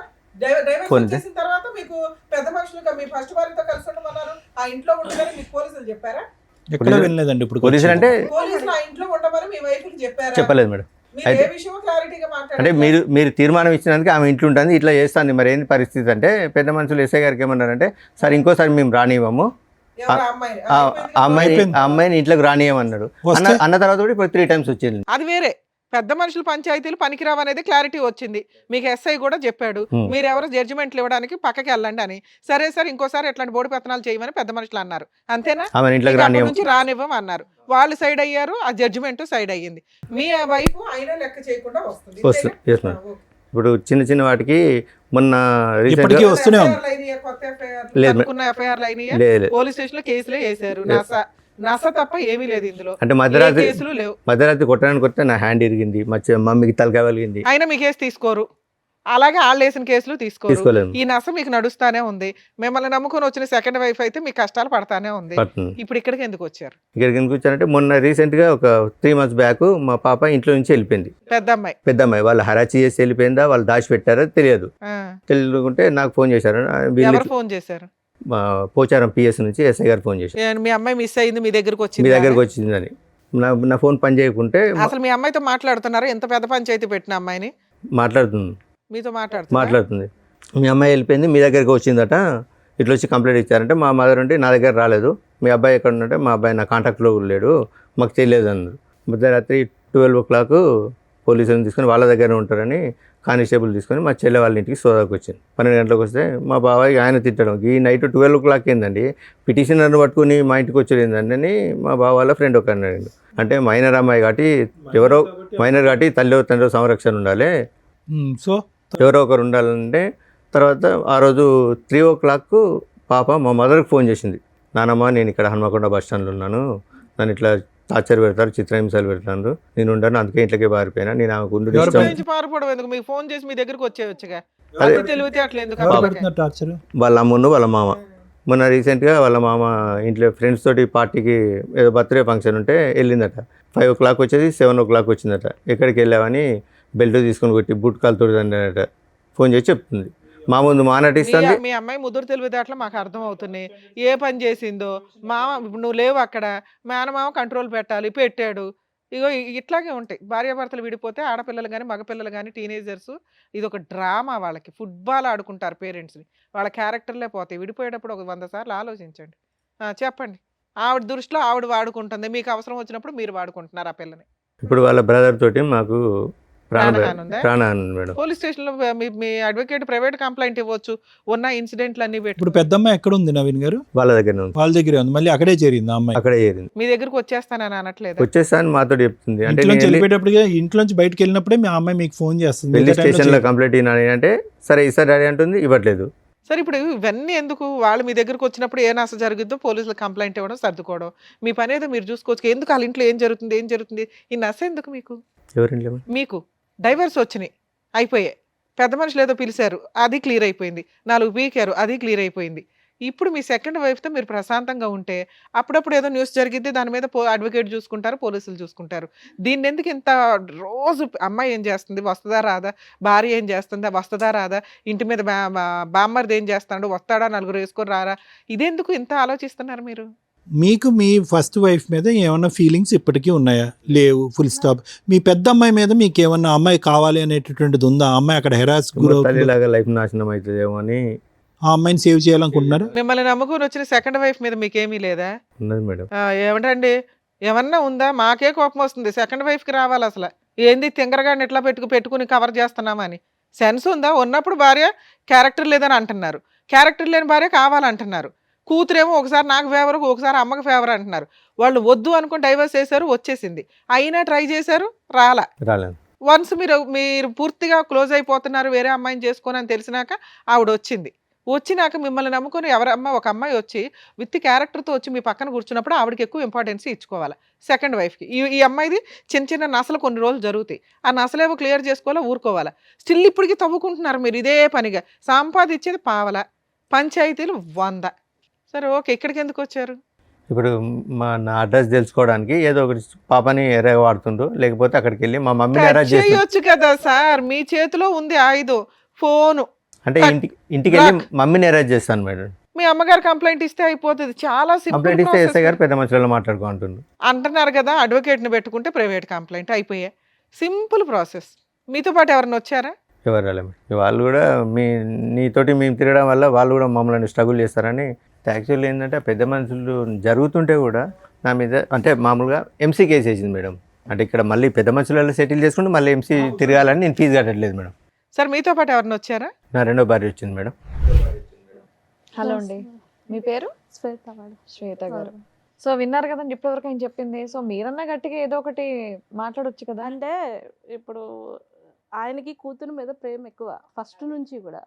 నేను ఏం చెప్పినా కానీ వినే సిచ్యువేషన్ లేదు. మీరు బయట నుంచి వచ్చారన్న ఒక ఫీలింగ్ ఒకవేళ నేను ఏమన్నా చెప్పినా అమ్మాయి వచ్చి తండ్రిని కూతుర్ని విడదీసేసింది అని అంటారని నేను ఇప్పటి వరకు కామ్గా ఉన్నాను. పైగా ఇంకోటి ఏంటంటే, నేను ఒక ఆడపిల్లని, ఆ అమ్మాయి ఒక ఆడపిల్ల, ఫస్ట్ నుంచి బాధలు పడుతూనే ఉంది. అంటే వీళ్ళ పేరెంట్స్ అమ్మాయి ఆమెను ఈయన కలిసి ఫస్ట్ నుంచి పిల్లల్ని ఇబ్బంది పెడుతూనే ఉన్నది అని చెప్పేసి నేను కూడా సరే మాట్లాడు అని చెప్పేసి ఊరుకున్నాను నేను. ఓకే, ఇంకా కూతురే కదా అని మాట్లాడమని వదిలేశారు. కానీ ఆ అమ్మాయి ఒక్క నిమిషం శ్వేత గారు, ఇప్పుడు ఆ అమ్మాయి ఆ అమ్మాయి యొక్క మెంటల్ స్టేట్ స్టేబుల్గా ఉందని అనుకోవచ్చా? ఎవరు ఇప్పుడు ఓకే ఇతనికి ప్రేమ ఉంది, ఒక నిమిషం నా మాట వినండి, ఈ యుద్ధాలు గొడవలు ఇవన్నీ చూసి ఆ అమ్మాయి ఆల్రెడీ మెంటలీ డిప్రెస్ అయ్యిందేమో అని నాకు అనిపిస్తుంది. ఆ అమ్మాయికి ఒక స్టెబిలిటీ లేదు, స్నేహితులు గీతులు అనేటటువంటి వరదలో కొట్టుకుపోతుంది. రాత్రి అర్ధరాత్రి అనక అపరాత్రి అనక ఇంటికి వస్తుంది.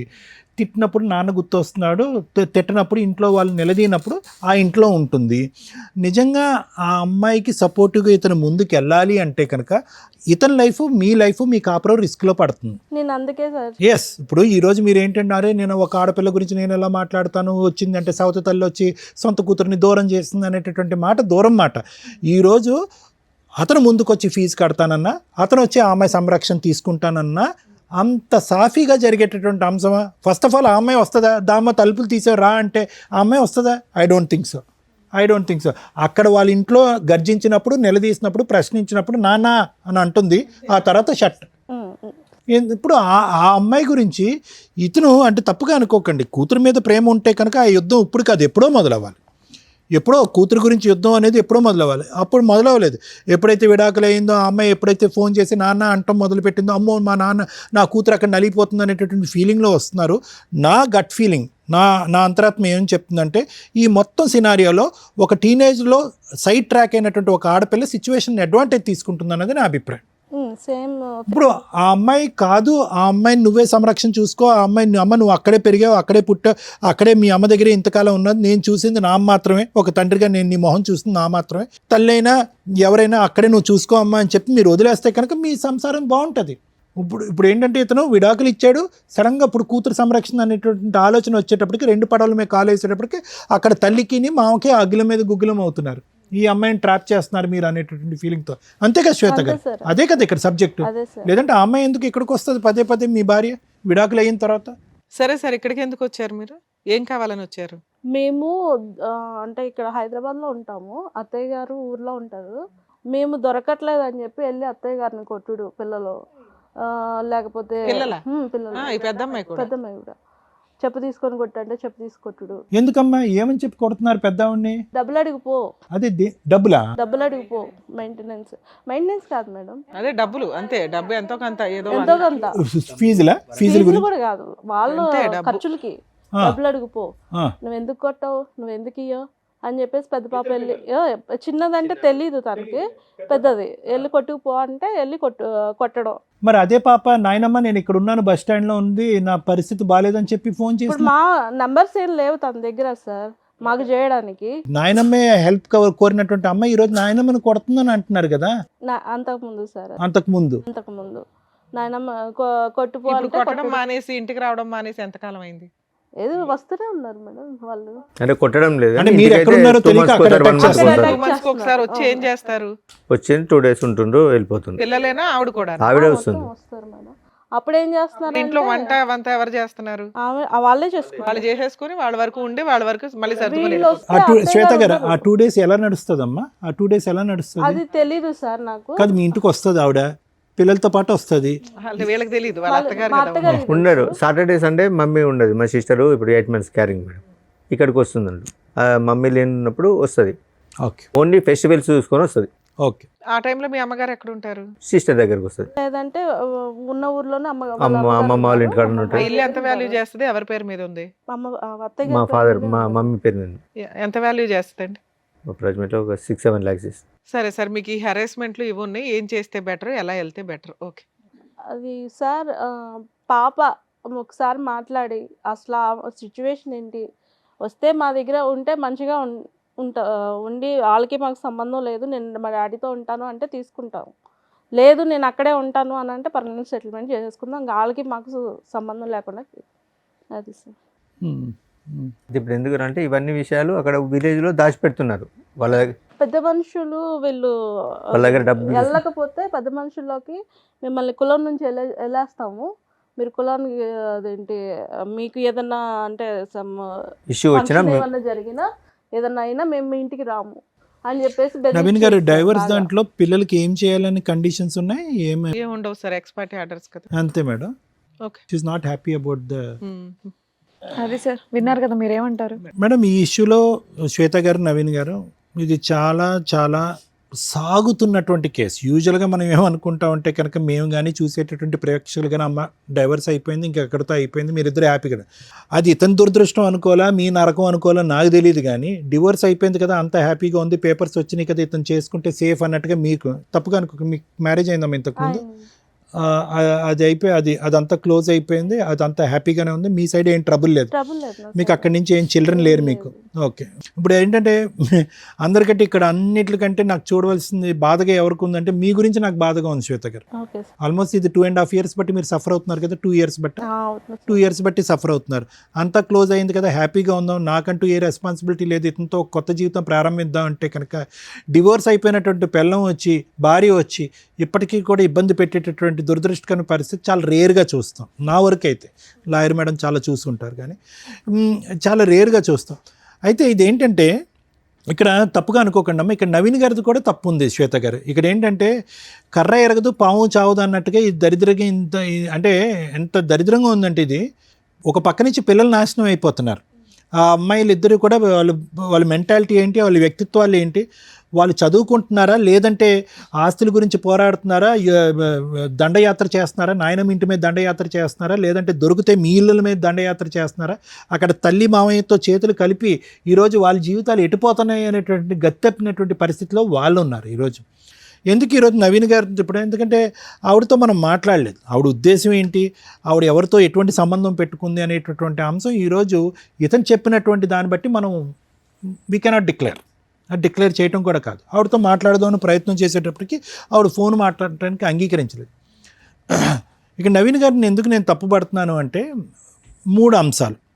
ఒకటి తాగుడు, ఆవిడకి ఎక్కడో నమ్మకం పోయింది. ఓకే సరే, ఆవిడ వెళ్ళిపోయిన తర్వాత తాగాడా ముందు ఉన్నప్పుడు తాగాడా అనేటటువంటిది ఒకటి, అది చిన్న అంశం వేశారు. ఇప్పుడు మానేశాను కదా ఇప్పుడు ఏం తాగట్లేదని మీరు అంటారు, అది పక్కన పెట్టండి. రెండోది ఏంటంటే బాధ్యత. ఆవిడ ఏంటంటే మొదటి నుంచి ఇతను పని చేయాలి, ఇది చేయాలి, అది చేయాలంది. మూడో అంశం ఏంటంటే కనుక ఈ నాంచుడు ధోరణి ఏదైతే ఉందో ఆవిడ నాంచిందా ఇతను నాంచాడు అనేది కాదు. వీళ్ళిద్దరూ 2008 పెళ్ళయిన తర్వాత 2023లోనో 22లోనో డైవర్స్ వచ్చిందండి. 22లో సార్, 22లో డైవర్స్ వచ్చింది. అదో 2 ఇదో 2 అంటే దగ్గర 14 సంవత్సరాల పాటు వీళ్ళు కొట్టుకుంటూనే ఉన్నారు. పెళ్లి చేసుకుని పట్టుమని 1-2 సంవత్సరాలు కూడా హ్యాపీగా లేరు, కొట్టుకుంటూనే ఉన్నారు. ఒకసారి ఆవిడ కాంప్రమైజ్ అయితే ఒకసారి ఇతను కాంప్రమైజ్ అవుతారు. ఏది ప్యారలల్గా ఇతను చెప్పినప్పుడు ఏది ఆవిడకి 2013-14 నుంచి ప్యారలల్గా ఇంకొక వ్యక్తితో సంబంధం ఉంది అనేటటువంటిది తెలిసినట్టు కూడా ఆవిడ ఇతని లెక్క ప్రకారం చెప్పిన లెక్క ప్రకారం అక్కడ ఒక గర్భం దాలుస్తుంది, ఆ గర్భాన్ని తీసేస్తుంది, ఆ ప్రెగ్నెన్సీ ఆవిడ అబార్ట్ చేసుకుంటుంది. ఇతనితో ఒకసారి సంసారం చేస్తుంది, ఆ ప్రెగ్నెన్సీ తీస్తుంది, మళ్ళీ ఇంకో పాపను కంటది. అంటే ఈ కన్ఫ్యూజన్లో ఎక్కడో చోట నవీన్ గారు బలంగా నిలబడి ఇతను ఏంటంటే కనుక ఎక్కడ బహుశా ఆ డబ్బులు ఇవ్వాల్సి వస్తుంది, ఆ మెయింటెనెన్స్ ఇవ్వాల్సి వస్తుంది అనేటటువంటి ఆలోచనతో ఏంటో అతని బ్యాక్గ్రౌండ్లో లీగల్గా ఉండేటటువంటి థాట్ ఏంటో నాకు తెలియదు, కానీ ఎప్పుడూ కూడా అతను నాకు ఈవిడ వద్దు, ఈవిడతో నేను సంసారం చేయను, కాపురం చేయను అనేటటువంటి పరిస్థితి వచ్చుంటే కనుక ఈరోజు ఆ ఆడపిల్లలు పుట్టకుండా అంటే రెండో ఆడపిల్ల పుట్టకుండా అయినా ఉండుండేదమ్మా. ఎందుకంటే వీళ్ళిద్దరి మధ్యన కొద్దో గొప్ప హ్యాపీగా ఉన్న టైంలో పెద్ద ఆడపిల్ల పుట్టేసింది. ఓకే, కానీ వీళ్ళిద్దరి యొక్క డైనమిక్స్ ఎప్పుడు కూడా బ్యాలెన్స్డ్గా లేవు, ఎప్పుడు కూడా బ్యాలెన్స్డ్గా లేవు. ఇతను ఫైనాన్షియల్ రీజన్తోనో ఇంకో బాధ్యత తీసుకుంటుందో లేదంటే పిండి ఆరేస్తుంది డబ్బులు ఇవ్వాల్సిన ఉద్దేశంతో తూతూ మంత్రంగా ఆ అమ్మాయిని మళ్ళీ జీవితంలో పిలుచుకున్నాడు. అనవసరం రెండో బిడ్డ పుట్టింది కదమ్మా. అంటే కేవలం ఆ అమ్మాయి ఇతను చెప్పినటువంటి విధంగా ఏంటంటే ఆ అమ్మాయికి బ్యాలెన్స్ లేదు. ఒక పక్క నుంచి బయట బాయ్ ఫ్రెండ్, ఇంట్లో హస్బెండ్, ఈ హస్బెండ్ కావాలి, బాయ్ ఫ్రెండ్ కావాలి, అతనితో ఒకసారి ఇతనితో ఒకసారి అనేటటువంటి విధంగా ఇతను చెప్పిన మాటలు బట్టి ఆ అమ్మాయితో మనం మాట్లాడలేం. ఇతను ఏంటంటే కనుక ఎక్కడ ఈవిడ్ని వదులుచుకుంటే కనుక ఎక్కడ ఫైనాన్షియల్ బర్డెన్ పడుతుంది, లేదంటే ఎక్కడ కోర్టుల చుట్టూ తిరగాలన్న ఉద్దేశంతో వీళ్ళు స్వార్థంతో ఇంకో బిడ్డను కనేసరిగా ఈరోజు. ఇప్పుడు ఆ ఇద్దరు ఆడపిల్లలే కదా ఇప్పుడు తల్లిని మించినటువంటి సైనికులు అయ్యారు. ఆ తల్లి చేసేటటువంటి యుద్ధకాండ దహనకాండ కంటే వాళ్ళిద్దరూ దాడి చేస్తున్నారుగా, నాయనమ్మ మీద పెట్టి కొట్లాడుతున్నారు కదా. అది డబ్బుల గురించా, ఆస్తి గురించా, లేదంటే వాళ్ళకి సరైనటువంటి న్యాయం జరగలేదు అనే ఉద్దేశంతోనే వాళ్ళు అటాక్ చేస్తున్నారు. ఈరోజు వాట్ ఎవర్ ద డైవర్స్ ఏదైతే ఉందో, ఎక్స్పార్టీ డైవర్స్ వచ్చిందో అందులో ఉండేటటువంటి కండిషన్తో మేమిద్దరం భార్యాభర్తలుగా విడిపోయామనే కానీ ఇతని పిల్లలకి ఎటువంటి న్యాయం చేయట్లేదు అనేటటువంటి ఉద్దేశంతో ఆ తల్లి వాళ్ళని ఉసుగొలుపుతుంది. వాళ్ళు న్యాయపరమైనటువంటి విధంగానే ముందుకు వస్తున్నారు. మాకేంటి మీకేంటి, మాకేంటి, మా పోషణ ఏంటి, మా ఆలోచన ఏంటి, మా భవిష్యత్తు ఏంటి, మా పెళ్ళి ఏంటి అనేటటువంటి ఆ విషయం గురించి లెక్క తేల్చుకోవాలి కానీ నవీన్ గారు. అవునండి. ఇక్కడ ఏంటి ఆవిడ వచ్చి ఇక్కడ ఏంటి నాకు నువ్వు భర్తగా కావాలి, డైవర్స్ మాట పక్కన పెట్టు, నేనే నీతో కాపురం చేస్తాను, నువ్వు సెకండ్ భారీగా నువ్వెవరు అనే మాట ఆవిడ అన్నట్లే. ఇప్పుడు వచ్చేటటువంటి అంశం మనకు తెలియనటువంటి సీక్రెట్ ఏదన్నా ఉంది అంటే కనుక ఆ పిల్లల భవిష్యత్తు దృష్ట్యా ఏం న్యాయం చేశారు అలాంటప్పుడు పిల్లల్ని కనకూడదు. అది ఇక్కడ వచ్చేటటువంటి లైవ్లో ఉండేటటువంటి గొడవ. అది ఈ మధ్యలో ఏమవుతుందంటే ఓకే ఇవన్నీ లీగల్ పరమైనటువంటి అంశాలు, నాకు ఉన్నటువంటి పరిజ్ఞానం ఆ మాత్రమే, ఆ అంశం నేను పక్కన పెడతాను. కానీ ఇక్కడ తేల్చుకోవాల్సిన ప్రేక్షకులకు ప్రత్యేకంగా చెప్పేటటువంటిది అంశం ఏంటంటే భార్యాభర్తల మధ్యన మీ ఇద్దరి మధ్యన ఏమైనా డిఫరెన్సెస్ ఉంటే ఐదర్ మీడియేషన్ కానీ లేదంటే కౌన్సిలింగ్ ద్వారా కలిసే అన్నటువంటి ప్రయత్నం చేయండి, లేదంటే లీగల్ పరమైనటువంటి స్టెప్స్ తీసుకుని విడిపోవటానికైనా ప్రయత్నం చేయండి. ఏదైనా కూడా త్వరగా జరగాలి. ఆ న్యాయం కలిసి ఉండేటటువంటి న్యాయం అయినా త్వరగా జరగాలి, లేదంటే విడిపోయేటటువంటి న్యాయం అయినా జరగాలి. ఎందుకంటే ఇందులో ప్రత్యేకంగా ఈ యుద్ధంలో పిల్లలు పావులు అవుతారు, ఫైనల్గా పిచ్చి వాళ్ళు అవుతారు. ఇప్పుడు చూడండి ఆ పిల్లలు పెద్ద అమ్మాయి ఖచ్చితంగా నేను చెప్తున్నాను ఆ అమ్మాయి మానసికపరమైనటువంటి స్టెబిలిటీ మీద ఒక క్వశ్చన్ మార్క్ ఉంది, చదువు సంధ్యల మీద ఎటువంటి దృష్టి పడుతుంది అనేటటువంటి అంశం మీద ఒక క్వశ్చన్ మార్క్ ఉంది, వ్యక్తిత్వం ఏం మారిపోతుంది అనేటటువంటి దాని మీద క్వశ్చన్ మార్క్ అవుతుంది.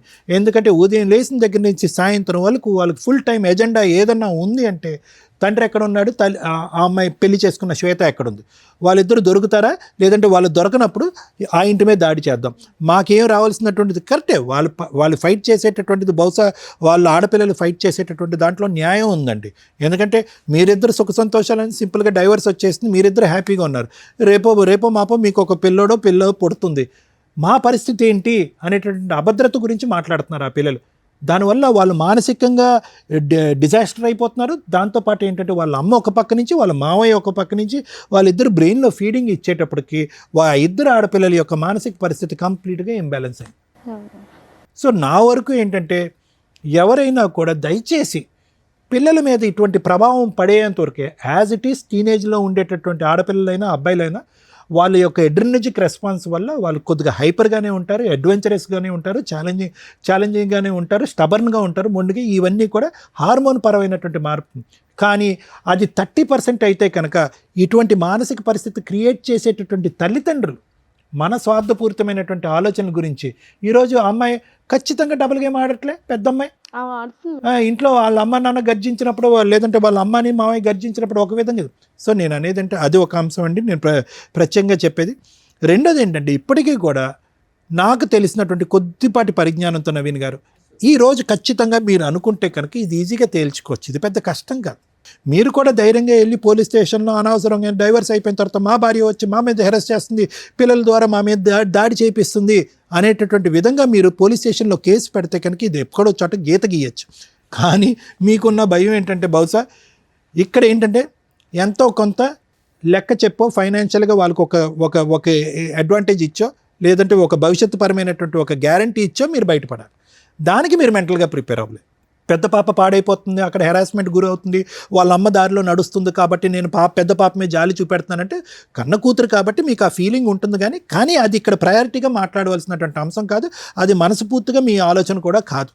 ఎక్కడ పిల్లలకి లెక్క చెప్పాలో, ఏ విధంగా వాళ్ళ భవిష్యత్తును నిలబెట్టాలో, ఏ విధంగా బాధ్యత తీసుకోవాలో, ఏ విధంగా పెళ్ళిళ్ళు చేయాలో, ఏ విధంగా వాళ్ళిద్దరికి ఒక ఫైనాన్షియల్ స్టెబిలిటీ ఇవ్వాలో అనేటటువంటి ఈ ఎజెండాను చూసి బహుశా మీరు ఆ హెరాస్మెంట్కి ఒక పక్క నుంచి మీరు దాసోహం అంటున్నారే కానీ ఆ బ్యాలెన్స్ ఆ లెక్క అనేటటువంటిది తేల్చుకోవటానికి మీరు ఇష్టపడండి. మీరు ఎప్పుడైతే కనుక ఆ లెక్క అనేటటువంటి తేల్చుకుంటారో ఈ కాన్స్టెంట్గా మీ భార్య దగ్గర నుంచి కానీ మీ కూతురుల దగ్గర నుంచి కానీ మీకు కానీ మీ అమ్మగారి మీద కానీ జరిగేటటువంటి హెరాస్మెంట్కి ఫుల్ స్టాప్ చెప్పలేరు అనేటటువంటిది నా అభిప్రాయం. Thank you sir. Madam sir ఇప్పుడు ఏమైనా కేసులు పెండింగ్ ఉన్నాయా? ప్రజెంట్ ఏం లేవు. మొదటి భార్య హక్కులు వర్సెస్ రెండో భార్య హక్కులు వర్సెస్ భర్త హక్కులు, వీటి గురించి కొంచెం బేసిక్ నాలెడ్జ్ ఉంటే ఈ కేసు ఇక్కడ దాకా వచ్చేదే కాదు.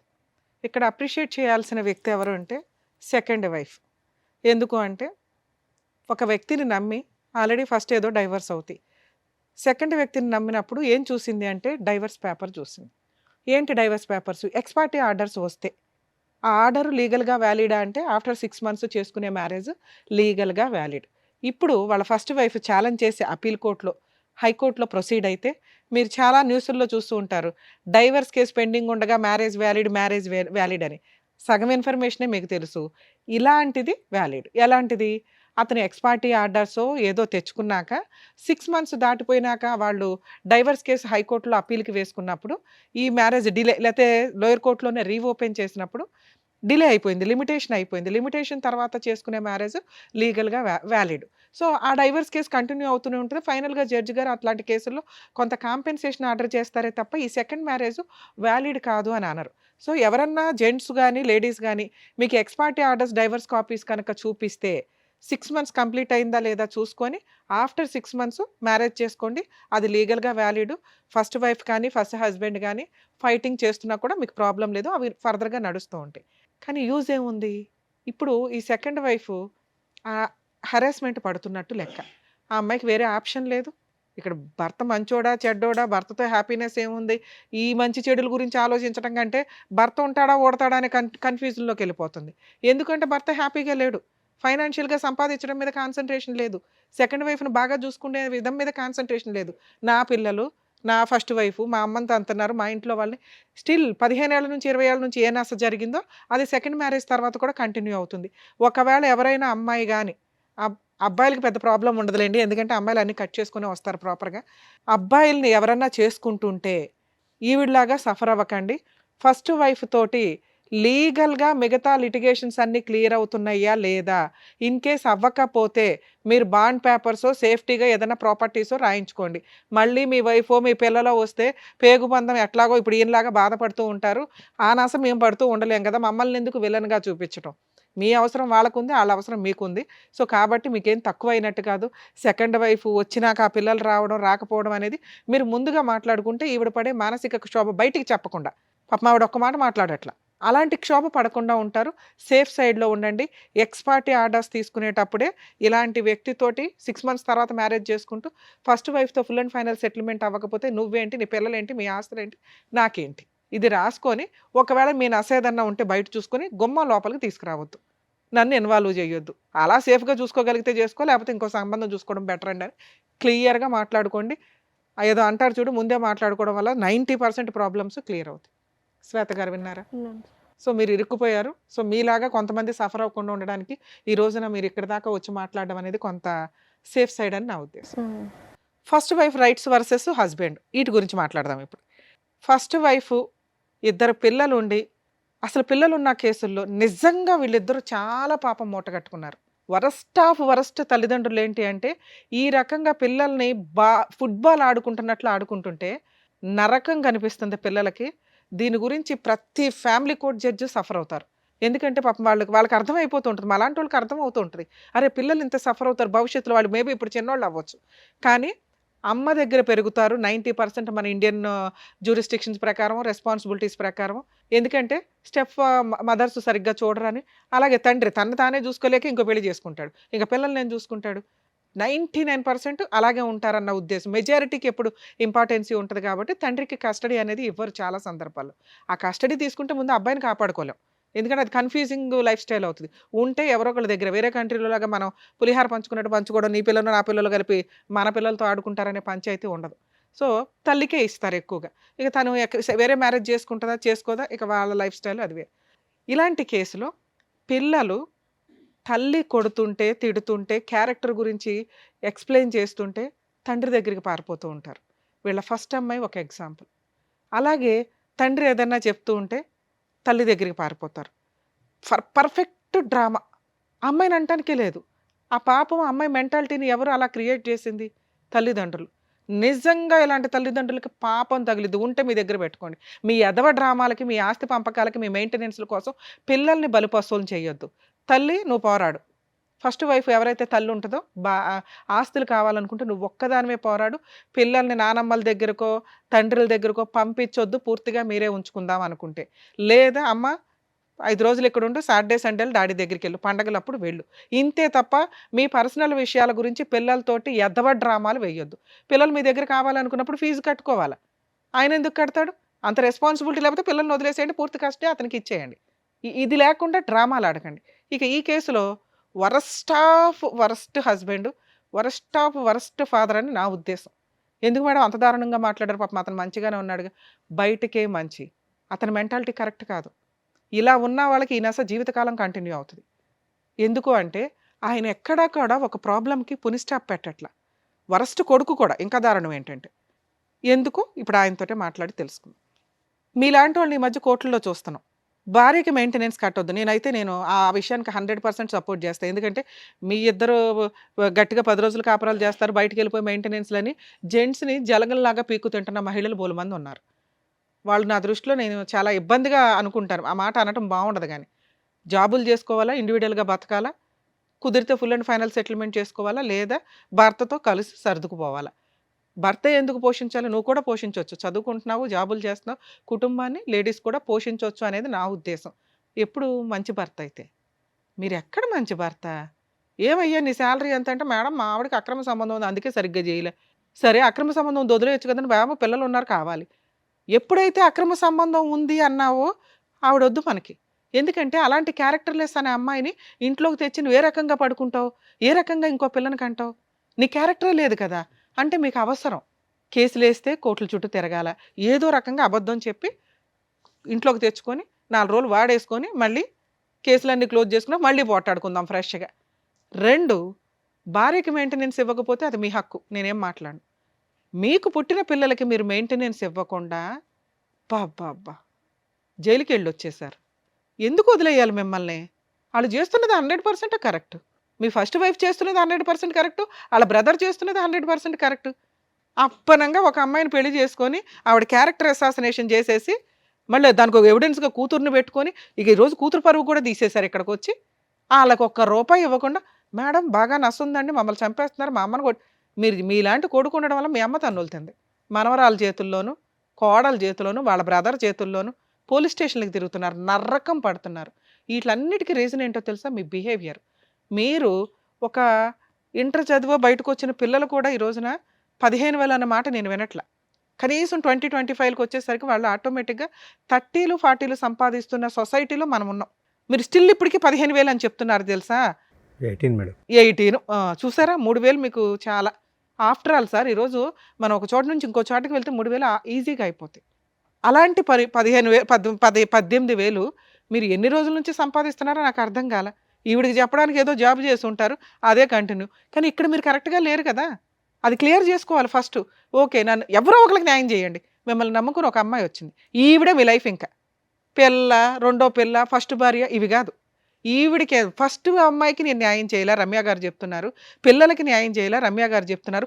కన్న తల్లికి న్యాయం చేయాలా, రమ్య గారు చెప్తున్నారు. నన్ను నమ్ముకొని ఇంకో అమ్మాయి వచ్చింది, ఆవిడకన్నా న్యాయం చేద్దాం, ఇక్కడ నుంచి కొత్త లైఫ్ స్టార్ట్ చేద్దాం అని అనుకుంటే ఇంకోసారి ఇట్లాంటి స్టేజ్ మీద కూర్చోకండి. ఏం చేయాలి మరి? ఈ అమ్మాయిని కాపాడాలంటే వాళ్ళకి న్యాయం చేయాలి. ఈ అమ్మాయికి న్యాయం చేయాలంటే ఏం చేయాలి? వాళ్ళకి న్యాయం చేయాలి. మీ అమ్మకి న్యాయం చేయాలంటే ఏం చేయాలి? వాళ్ళకి న్యాయం చేయాలి. ఏమి న్యాయం చేయాలా? ఉన్నది ఒక 6 లక్షల ఇల్లు, అది మీ అమ్మగారిది. ఉన్నది ఒక 1/2 ఎకరం, అది 3 వాటాలు. అంటే మీ దగ్గర ఏమీ లేవు పంపకాలు చేయడానికి. మీ అమ్మగారి తదనంతరం మిగిలేదు కూడా 1 లక్షే, ఆ ఇల్లు మీ ముగ్గురు పంచుకుంటే. అర్థమవుతుందా? ఎక్కడో 1 లక్ష, అక్కడో 2 లక్షలు, 3 లక్షలు మీ దగ్గర ఉన్న పంచాయతీ. ఆ అమ్మాయికి ఫుల్ అండ్ ఫైనల్ సెటిల్మెంట్ అవ్వకపోతే భూమి బద్దలైనా మీకు ఈ ప్రాబ్లం సాల్వ్ అవ్వదు. పోనీ మీరు అక్కడెక్కడన్నా దాన్ని పునిస్టాప్ పెడుతున్నారా? పెట్టట్లా. ఏ పెద్ద మనుషులు సార్ డైవర్స్ వచ్చిన తర్వాత అమ్మా నువ్వు వెళ్ళి కలిసుండు అనేది ఎందుకన్నారో తెలుసా? ఆ పెద్ద మనుషులు ఆ అమ్మాయికి పిల్లలకి న్యాయం చేయడం కోసం.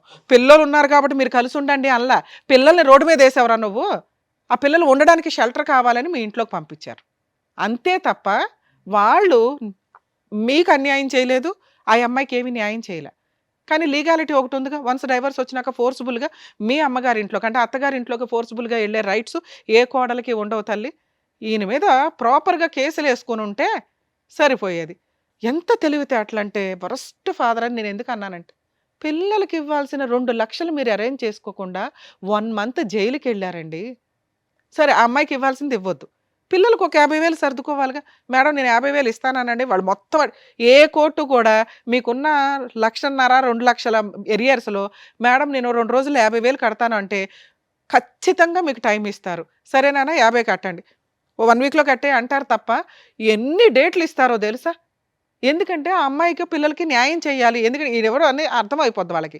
వచ్చినంత వసూలు చేసి పెడదామనే జడ్జెస్ డేట్ ఇస్తూనే ఉంటారు. మిమ్మల్ని జైలుకి పంపిస్తే వాళ్ళకి ఏమి రావు. క్లియర్, అక్కడతో క్లియర్. అర్థమవుతుందా? అమ్మ ఇలాంటి కేసుల్లో హస్బెండ్ ఏమి ఇవ్వకపోతే జైలుకి వెళ్తే ఎడనివ్వడు, వాళ్ళకి బుద్ధి వస్తుంది. కానీ అలవాటు అయిపోయింది ఇక్కడ. సో పిల్లలకి మెయింటెనెన్స్ వసూలు చేసుకునే హక్కు మీకు ఉంటుంది. ఈ రకంగా నసగా వెళ్ళటం కరెక్ట్ కాదు. ఎందుకంటే ఇప్పుడు ఈ ఎఫెక్ట్ మీ జీవితం మీద పడింది, ఇతని జీవితం మీద పడింది, పిల్లల మీద పడుతుంది. ఇంకెంత పాపం మూట కట్టుకుంటాం? ఎప్పుడైతే జైలుకి వెళ్ళాడో ఆయన క్యారెక్టర్ అధపాతాళానికి వెళ్ళిపోయింది.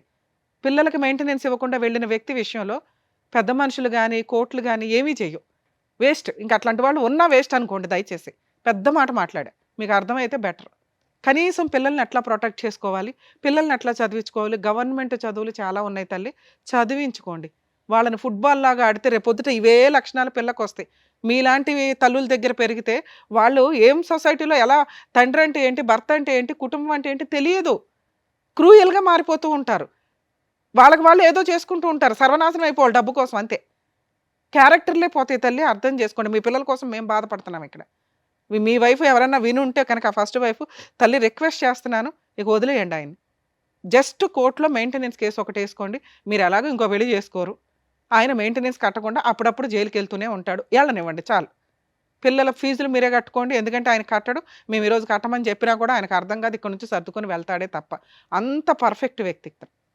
సార్ మీ విషయానికి వస్తే, మమ్మల్ని నమ్ముకొని వచ్చారు కదా, మీకు కాస్త లా అండ్ ఆర్డర్ ఉంటుందిగా, న్యాయం చెప్పాలి, చెప్తాం. మీ అమ్మగారిని ప్రొటెక్ట్ చేసే రైట్స్ మీకు చాలా ఉన్నాయి. మీరు ఎక్కడా కూడా ప్రాపర్ వేలో వెళ్ళట్ల. రూపాయి వదలకూడదు, అందరూ వెళ్ళిపోవాలా, డ్రామాలు ఆడేయాలి. ఇది కరెక్ట్ కాదు. మీరు మారండి ఇప్పటికైనా. ఇక చిన్న వయసులో ఉన్నారు, ఇంకా బోల్డంత లైఫ్ ఉంది, ఒక మంచి అమ్మాయి దొరికింది మీకు. మీరు ఇక్కడ బ్రెయిన్లో ప్యూర్గా అవ్వకపోతే ఇది ఇలాగే కంటిన్యూ అవుతుంటుంది. ఈవిడ ఎంతకాలం భరిస్తారో ఒకసారి ఆలోచించుకోండి. సో ఇప్పుడు పిల్లలకి మిమ్మల్ని ఏదో ఇచ్చే సెటిల్ చేసుకోండి అంటే వాళ్ళ ముగ్గురికి కలిపి మీరు ఆ పెద్ద మనుషుల దగ్గర కూర్చొని, మా ఇంటికి రావద్దు, మా అమ్మ దగ్గరికి రావద్దు, ఫుల్ అండ్ ఫైనల్ సెటిల్మెంట్ ఇదిగోండి, నేను 50,000 ఇవ్వగలను, ఈ 1,00,000 ఇవ్వగలను, తీసుకుంటారా, ఇంకా నా ఇంటికి రావద్దు, అగ్రిమెంట్ రాసి పడేసి మెయింటెనెన్స్లో ఏదైనా లోక్ అదాలత్లో పెట్టుకోండి. ఎందుకంటే మీ వైఫ్ని మేము నమ్మలేము. పెద్ద మనుషుల దగ్గర కాదు, కోర్టులో ఏ కేసుల ద్వారా కాదు, legal cell authority Lok Adalat అని ఒకటి ఉంటుంది. మీరు ఎక్కడైతే ఉంటారో అక్కడికి వెళ్ళి మీది అవుట్ ఆఫ్ కోర్టు సెటిల్మెంట్ అయితే అక్కడ కూర్చొని ఫుల్ అండ్ ఫైనల్ సెటిల్మెంట్ చేసుకుని అందులో రాయించుకుంటే భవిష్యత్తులో పిల్లలు కానీ, ఆ అమ్మాయి కానీ, మీ మీద కానీ, మీ ఆస్తుల మీద కానీ ఏ కేసులు వేయడానికి ఉండదు. 1,00,000 మాట్లాడుకుంటారు, 2,00,000 మాట్లాడుకుంటారు, మీ తాహత కొద్ది మాట్లాడితే మీరు సేవ్ అవుతారు, ఈవిడ సేవ్ అవుతుంది. ఇక 2, మేడం వాళ్ళు ఒప్పుకోలేదు, నా తాహత అంతే, నేను 1,00,000 ఇస్తానన్నాను, వాళ్ళు యాక్సెప్ట్ చేయలేదు, వాళ్ళు 50,00,000 అడుగుతున్నారు, నేను ఎక్కడో అప్పు చేసి మా తమ్ముడు వీళ్ళు వాళ్ళు తలా పంచాయతీ పెడితే 2,00,000 అయినాయి, అయినా వాళ్ళు ఒప్పుకోవట్లేదు అంటే మీ అమ్మగారి చేత కోర్టులో మీకు ఒక అడ్వకేట్ని పెట్టుకోండి. ఫస్ట్ అడ్వకేట్ ద్వారా మీ అమ్మగారి చేత ఒక డొమెస్టిక్ వైలెన్స్ కేసు కానీ, ఇంజెక్షన్ ఆర్డర్ కానీ, రిస్ట్రైన్ ఆర్డర్ అంటారు, నా సరౌండింగ్కి వీళ్ళు ఎవరు రావద్దు, ఎవరైతే ఫోర్స్ఫుల్గా వస్తున్నారో ఆ వ్యక్తులు రావద్దు అని చెప్పి కోర్టులో కేసు ఫైల్ చేసుకునే రైట్స్ మీ అమ్మగారికి ఉంటే ఆవిడ తరపున మీరు ఒక అడ్వకేట్ని పెట్టి ఒక కంప్లైంట్ వేయించండి. Just restrain order, civil proceedings. అది ఆవిడ ఇంటికి ఇంకెవరు రారు. ఎవరు? మీ ఫస్ట్ భార్య, పిల్లలు, ఇలా అడిగే రైట్స్ మీ అమ్మగారికి ఉన్నాయి. ఆవిడ కుటుంబం వేరు, ఆవిడ రక్షణ వేరు, మీరు వేరు. ఓకే, ఇక మీరిద్దరు ఎక్కడైతే సీక్రెట్గా ఉంటారంటున్నారో అది ఉండడం బెటరే. మీరు ఎప్పుడైనా ఓ 2,00,000 ఇచ్చి సెటిల్మెంట్ చేసుకుంటాము, ఓ 5,00,000 ఇచ్చి సెటిల్ చేసుకోగలం, ఓ 10,00,000 ఇచ్చి సెటిల్ చేసుకోగలం అన్నప్పుడు బయటకు వెళ్ళి పెద్ద మనుషులతో మాట్లాడుకోండి. ఇక 2వ ఆప్షను, మీకేదో ప్రాణహాని ఉంది, టెన్షన్గా ఉంది, మీరు ఏదైనా కంప్లైంట్ వేయొచ్చు. ప్రైవేట్ కంప్లైంట్ అంటారు. ఎందుకంటే మీ దగ్గర అంతకుముందు ప్రాబ్లమ్స్ అయినవి ఉన్నాయి కదా, అవన్నీ కూడా ఎవిడెన్స్లు పెట్టుకొని జస్ట్ ఎప్పుడైనా మీరు బయటకు దొరికేశారు, బయటకు దొరుకుతున్నాం అనిపిస్తే ప్రైవేట్ కంప్లైంట్ ఫైల్ చేయండి. మీకు కూడా ప్రొటెక్షన్ వస్తుంది. మీ మదర్ది వేరే, మీరు ఉండవసరం లేదు, అడ్వకేట్ని పెట్టి వేయించండి. మీ మదర్ తరపున లాయర్ ఫైట్ చేస్తారు, మీ మదర్ కూడా కోర్టులకు వెళ్ళవసరం. మీ తరపున వచ్చి మీరు అడ్రస్ చెప్పాల్సి వస్తుంది. కాబట్టి మీరు ఇప్పుడు వేసుకుంటారా, తర్వాత వేసుకుంటారా, మీ ఇష్టం. మీరు కూడా ప్రొటెక్షన్ కోసం ప్రైవేట్ కంప్లైంట్ వేసుకోవాలి. మీ ప్రాబ్లం ఎప్పుడు సాల్వ్ అవుతుంది? ఫుల్ అండ్ ఫైనల్ సెటిల్మెంట్ అయిన రోజే సాల్వ్ అవుతుంది. అమ్మ ఫస్ట్ వైఫ్కి చెప్తున్నాను, ఇందాక చెప్పాను క్యారెక్టర్ల గురించి, పిల్లల గురించి. అలాగే మీ క్యారెక్టర్ని ఇక్కడ ఎవ్వరూ ఏం మాట్లాడట్లేదు తల్లి. ఎందుకంటే మీ హస్బెండే మాకు నచ్చల, నాకు నచ్చల. ఎందుకు అంటే ఆయన మీ గురించి చాలా ఎలిగేషన్స్ చెప్పేశాడు. పిల్లలు ఉన్నారు కాబట్టి అవి నిజం కాదని అనుకుందాం. ఎందుకంటే మీ అమ్మాయి మాటలు కూడా మేము నమ్మం. మీ కూతురే వచ్చి చెప్పిందండి, ఆయన దగ్గర ప్రాపర్ ఎవిడెన్స్ లేవు, మీ ఆయనే నమ్మాడు నిన్ను. మా ఆవిడ మంచిదండి అనే నీతో ఇంకోసారి పిల్లలకి అన్నాడు. సో మీ పిల్లలు ఉన్న కేసుల్లో మీ క్యారెక్టర్ని మేము ఇక్కడ ఎవ్వరూ మాట్లాడట్లా. మీరు క్యారెక్టర్ లెస్సా, అబ్బాయితో అక్రమ సంబంధాలు ఉన్నాయా లేదా అని. మీ కూతురు చెప్పింది కూడా మేము నమ్మట్లేదమ్మా. ఎందుకంటే ఆ అమ్మాయి మైనరు, అలాగే ఆ అమ్మాయి చాలా అబద్ధాలు, అక్కడ మాటలు ఇక్కడ, ఇక్కడ మాటలు అక్కడ, ఎంటర్టైన్ అవ్వడం కోసం చెప్తుంది. సో మీ క్యారెక్టర్ని మేము ఇక్కడ ఏమీ మాట్లాడట్లేదు. ఇక 3, పిల్లల మెయింటెనెన్స్ కోసం మీరు ఒక ఎంసీ కేసు ఫైల్ చేసుకోండి. ఆయన దొరికితే జైలుకి వెళ్తూ ఉంటాడు. ఇట్లాంటివి ఆయన్ని జైలుకి పంపించడానికే మీరు చూసుకుంటూ ఉండండి ఆ ఎంసీ ద్వారా, లేదా అప్పుడు ఫుల్ అండ్ ఫైనల్ సెటిల్మెంట్ చేసుకుంటాడు. దయచేసి అత్తగారి దగ్గరికి వెళ్ళకండి అమ్మా, ఎందుకంటే ఆవిడే ముసలావిడ. ఎందుకు ఇవన్నీ ఇప్పటికే బోళ్ళంత ఏమో చేస్తే ఇవన్నీ కష్టాలు వస్తున్నట్టు లెక్క, అవి పిల్లలకి ఇబ్బంది కూడా అవుతున్నాయి. ఇది నా personal request madam. Thank you madam. So అదండి, సో మేడం చెప్పింది మీకు క్లియర్గా అర్థమైంది అనుకుంటాను. సో చెప్పినట్టుగా చేయండి అండ్ మీరు కూడా జాగ్రత్త.